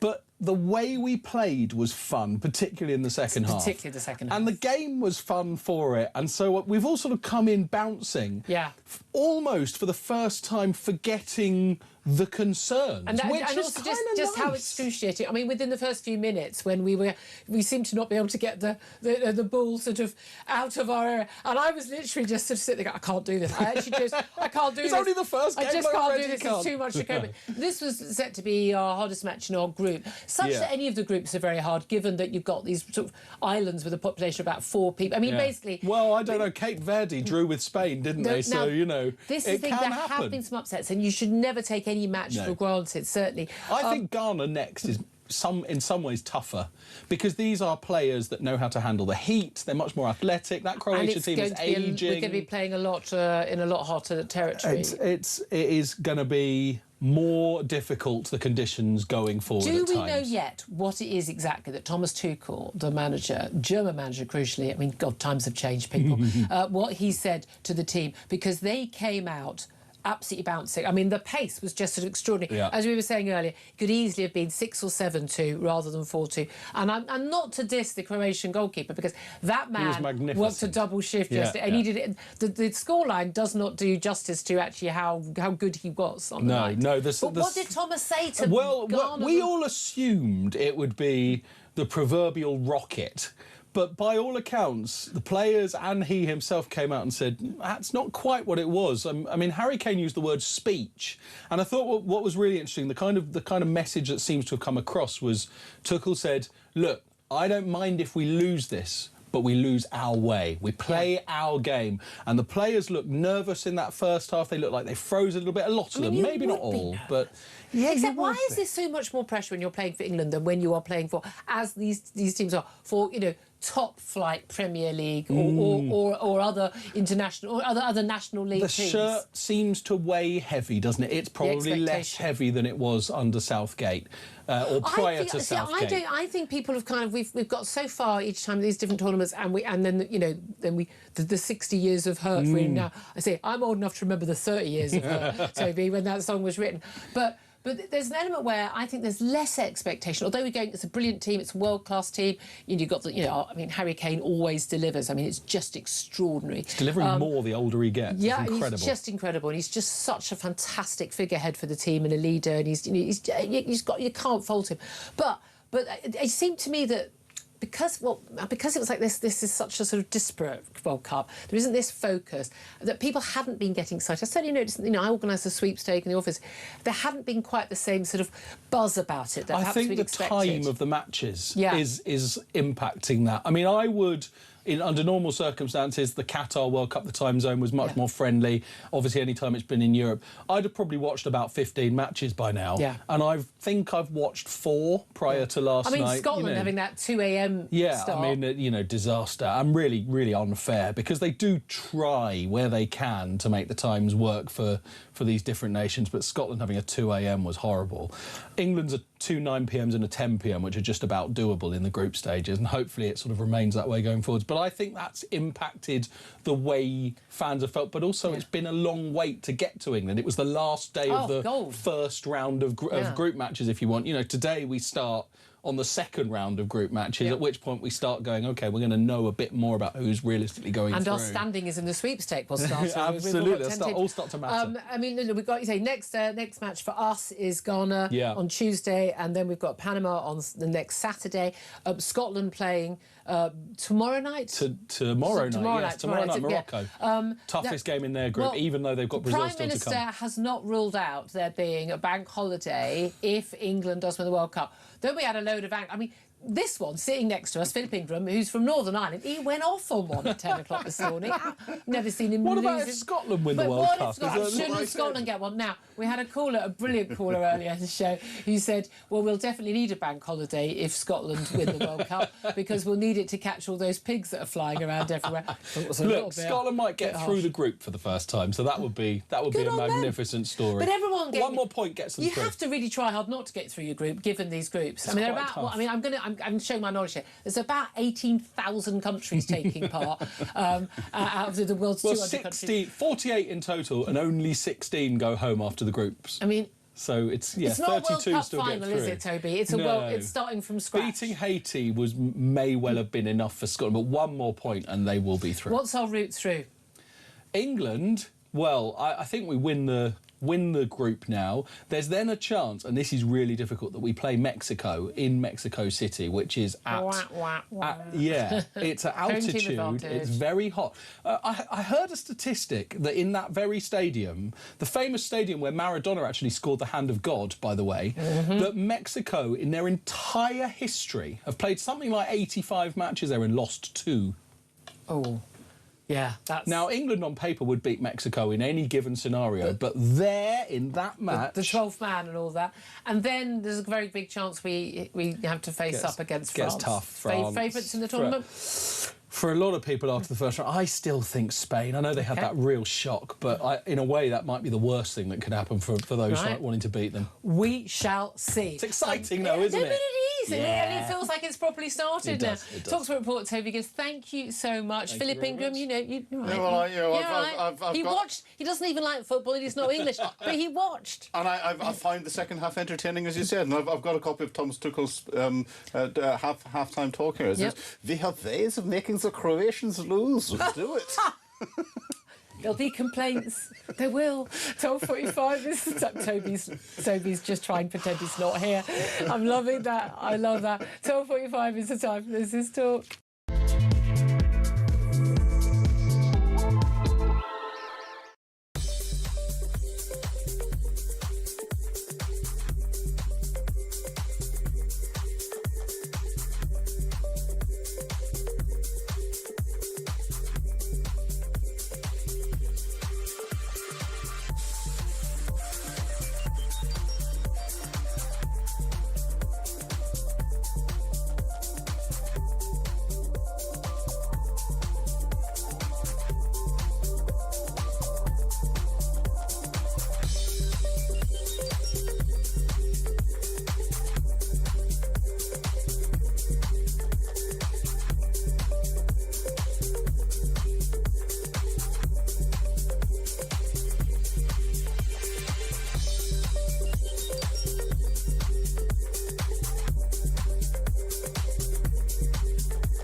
violence on the streets, there's no excuse for that. And if there are protests following this, I just hope that they remain non-violent. I mean, you can understand the community concerns after an attack like that. People were saying all around the world, that's what British people now think. Have a listen to Rob from yesterday. Morning, Jez. Well, yes, rightly, you shouldn't condone what happened. What else have people got to do? The political class are not listening. These people who are coming over here illegally, they're rapists, terrorists. They're coming over here. It's literally like putting a wolf in a sheep field. Across the UK, on DAB+, on YouTube, on your mobile, and on your side. This is Talk. Apropos of our conversation just a few moments ago with Toby Gillis from TalkSport about the World Cup. Let me tell you that TalkSport, neighbours just down there, have teamed up with Meantime to create a lager in time for the World Cup. It's called So Good Lager, which will be poured from all O'Neill's pubs and some of the best sports pubs across the country. So whether you're watching the action this summer or settling in for an afternoon with your friends, make sure you check out talksport.com/so good to find your nearest pub. So good, 18 plus, of course, and please drink responsibly. They've actually set up a bar just outside the studio here. Might pop along. But I'm just going to tell you something that our good, lovely guest, Toby Gillis, he didn't want to say this on air, but he told us in the break, so I'm going to reveal it because we don't do woke on our station. The fans last night outside the England game, they were singing, of course, that Atomic Kitten song, Whole Again. That was a big song, wasn't it, to Gareth Southgate? You still turn me on, you can make us whole again, all of that. Their latest one is to Thomas Tuchel. I kid you not. Tuchel, you're the one. My granddad bombed your mum. Ex-military man Philip Ingram. That's typical England fans. You find a way of stirring the pot with a good bit of humour. It's what we do. It's what we do. Look, some serious news now, just briefly. Those absolute excuses for human beings who basically sexually assaulted a little baby to death, little baby, 13-month-old Preston Davey. The teacher who adopted him with his partner, Jamie Varley, he has been found guilty of death, of the death. He's been sentenced to a whole life order for the murder of his adopted son. He's also convicted of sexual abuse, including taking indecent photos of the child. You will, said the judge, Mr. Justice Turner, stay in prison for the rest of your life. And I hope you have a very, very, very, very, very, very bad time in there. 12:50 is the time. Let's get back to your calls coming in and your messages about Oxfordshire being the first council, it's a county council seeking to formally legally ban Union flags and England flags in the streets. This is after the Raise the Colours campaign. Massive load of flags on any route in and out of Oxford. And the injunction they want to get, paid for, by the way, by you and me, because we pay their legal fees as taxpayers. Anyone who puts up flags near roads in the area could face up to, I kid you not, 2 years in prison or an unlimited fine. I bet they allow flags of other countries to be raised, says Max. Jessica says, name and shame the councillors. This is Britain. Sean says, if it was a Palestinian flag or another flag for some third world hellhole, left-wing councils like Oxford wouldn't say a thing. It's a Lib Dem council, so yes, very left-wing. Maeve says, suicidal empathy has brought Britain to the edge of exploding. We will never submit. Pete says, if you don't like our flag, you should leave. You should leave. Exactly. And that is exactly what Nigel Farage said on JK Show this morning. Let's go to your calls. Nick is in London. He's given us a call on 0344 499 1000. What do you want to say, Nick? Hello there. Morning. Afternoon. Good. Late night after the match last night for Nick. Yes, quite so. Can someone please sue the councillors, the officials of Oxfordshire County Council, for our monies back? Our taxes back, because this seems to be a complete waste of taxpayers' money, of their funds. And the trouble is they are never held to account, these people. It's like toy money to them. It seems to be. They have these pet projects, these things they like. And they don't have money for other crucial things like enough care, for elderly people who need social care, for fixing the potholes, emptying our bins every week. Don't everyone get all their bins emptied every week? No one I know does. But they've got money for hiring expensive KCs, no doubt, to get these injunctions. Exactly, and then this stuff won't stop until those doing it are held to account. There's some kind of a consequence to them doing it. Can someone please sue them and try and get our money back? I couldn't agree with you more. Absolutely. And the same with governments generally. They just waste our money on abject nonsense, don't they? I'm just going to break news. We just had the news about that teacher who adopted baby Preston Davy and sexually assaulted him to death at 13 months old, just a few months after having care, I use that term loosely, of a child. He's got a whole life order. He's going to come out in a coffin, which is how he should come out of prison. His partner, John McGowan Fazakeli, I don't know if I've pronounced it right, I don't care. He doesn't deserve that pleasure. He's also just been sentenced by the judge to 25 years behind bars. He's going to serve at least 2/3 in custody. He was found guilty of sexual assault, child cruelty and allowing little baby Preston's death. Again, he should serve the full 25 years. I don't know. Please, whoever gets elected next time around in 2029, can we just have a really simple rule? Whatever you're sentenced to is what you serve. End of. Nothing to discuss. But at least they are, I say, going to have a very rotten time behind bars. Charlie has got in touch about the flags. Flags belong on flagpoles, not by public streets. End of. Charlie, I agree with you, generally. But if it wasn't for the fact that lots of councils seem to put up, flags for Palestine and very divisive flags like trans flag and things like that, I'm sorry. I think people feel like, no, they do want to fly their flag. Jackie says, disgusting council. Where is their patriotism? And the US flags are flown everywhere as a symbol of pride in their country, and quite rightly.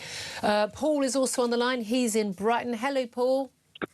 Hello, Julia. Hello. Now, I've been to Brighton many a time for a party conference. I mean, very left-wing councils in Brighton. I bet you're not allowed to get a Union flag or an England flag out there. Exactly. It's indoctrinated into our council leader that, according to her in her weekly column, the UK flag causes fear and distress to certain people in the community. Well, if that sort of rhetoric doesn't cause fear and distress itself, I don't know what does. I don't think it's the flag, obviously. It's clearly just the lefties again. Yeah. Could I make another point as well, Please Julia? do, yes. Because you've covered a lot of topics this morning. Oh, we have. Our dear beloved Mr. Starmer, I refuse to call him Sakir, Mr. Starmer, he's very quick to give justice out to his so-called the far-right agitators. Yeah. And I don't condone the violence, but isn't it funny how Mr. Double Standards himself, when there was the Black Lives Matter incidents, please do not tell me that was all peaceful and there weren't riots and there wasn't looting and there wasn't burning of vehicles and there wasn't things being thrown at the... I think you'll find those were largely peaceful. I think you find if you're watching the BBC... Well, yeah, the edited BBC version may have been peaceful, but if you look at the American stations, there was certainly a lot of agitators out there. But what does Mr. Starmer do? He has a pathetically staged photo of him and Reynos kneeling in Downing Street. That's his response there. But over here, it's the normal general public who just want to convey their concern are described as far right and immediately imprisoned. And my final point, Julia, as you were talking about law and order with a gentleman earlier. Yeah, Chris Phillips, the lack of deterrence. Now, I was in Dubai with my wife in 2001. Incidentally, we flew on the 11th of September. We were in the air when 9/11 was occurring. And we arrived in Dubai to be greeted, if that's for want of a better word, with the news of what had happened in New York. And I was sitting there one day reading the paper. Now, don't get me wrong, I'm not condoning this, but I'm just saying what I read in the paper. A gentleman had been arrested and convicted of kidnapping and rape. So for the kidnapping, he received 100 lashes. And for the rape, he was beheaded. Oh, wow. I imagine in that order. I mean, I'm just saying, maybe these things make a difference, but there we are. Paul, thank you for that. On that lovely note, Philip Ingram, response? Well, responsible, everything that says is sensible. The criminals like that need to be not paid for by the taxpayer for the rest of our lives. Yeah, I mean, this is the thing. Some people, I don't think you can do anything to this topic. Look, Ian Collins is going to be coming in just a few moments, and I'm going to be done for this week. I do read my Sun column tomorrow. I'll be working on that this afternoon. Brilliant having you, Philip Ingram, joining us as always, and all your fantastic calls. But before I go today, because this is my last day this week, I want to say a quick word about a gentleman who you've probably not heard of, even if you've been listening to us for the last 10 years and a few months. You may not have ever heard his name. His name is Ricky Freelove. And he's got a job title, which is currently content editor. Now, you might wonder what that is, and frankly, a lot of us do. But Ricky Freelove is a man who has been with us here at Talk since day one, March 2016. There's only a few of us left from that very, very first day on air, in a very different situation, very different studio, very different time.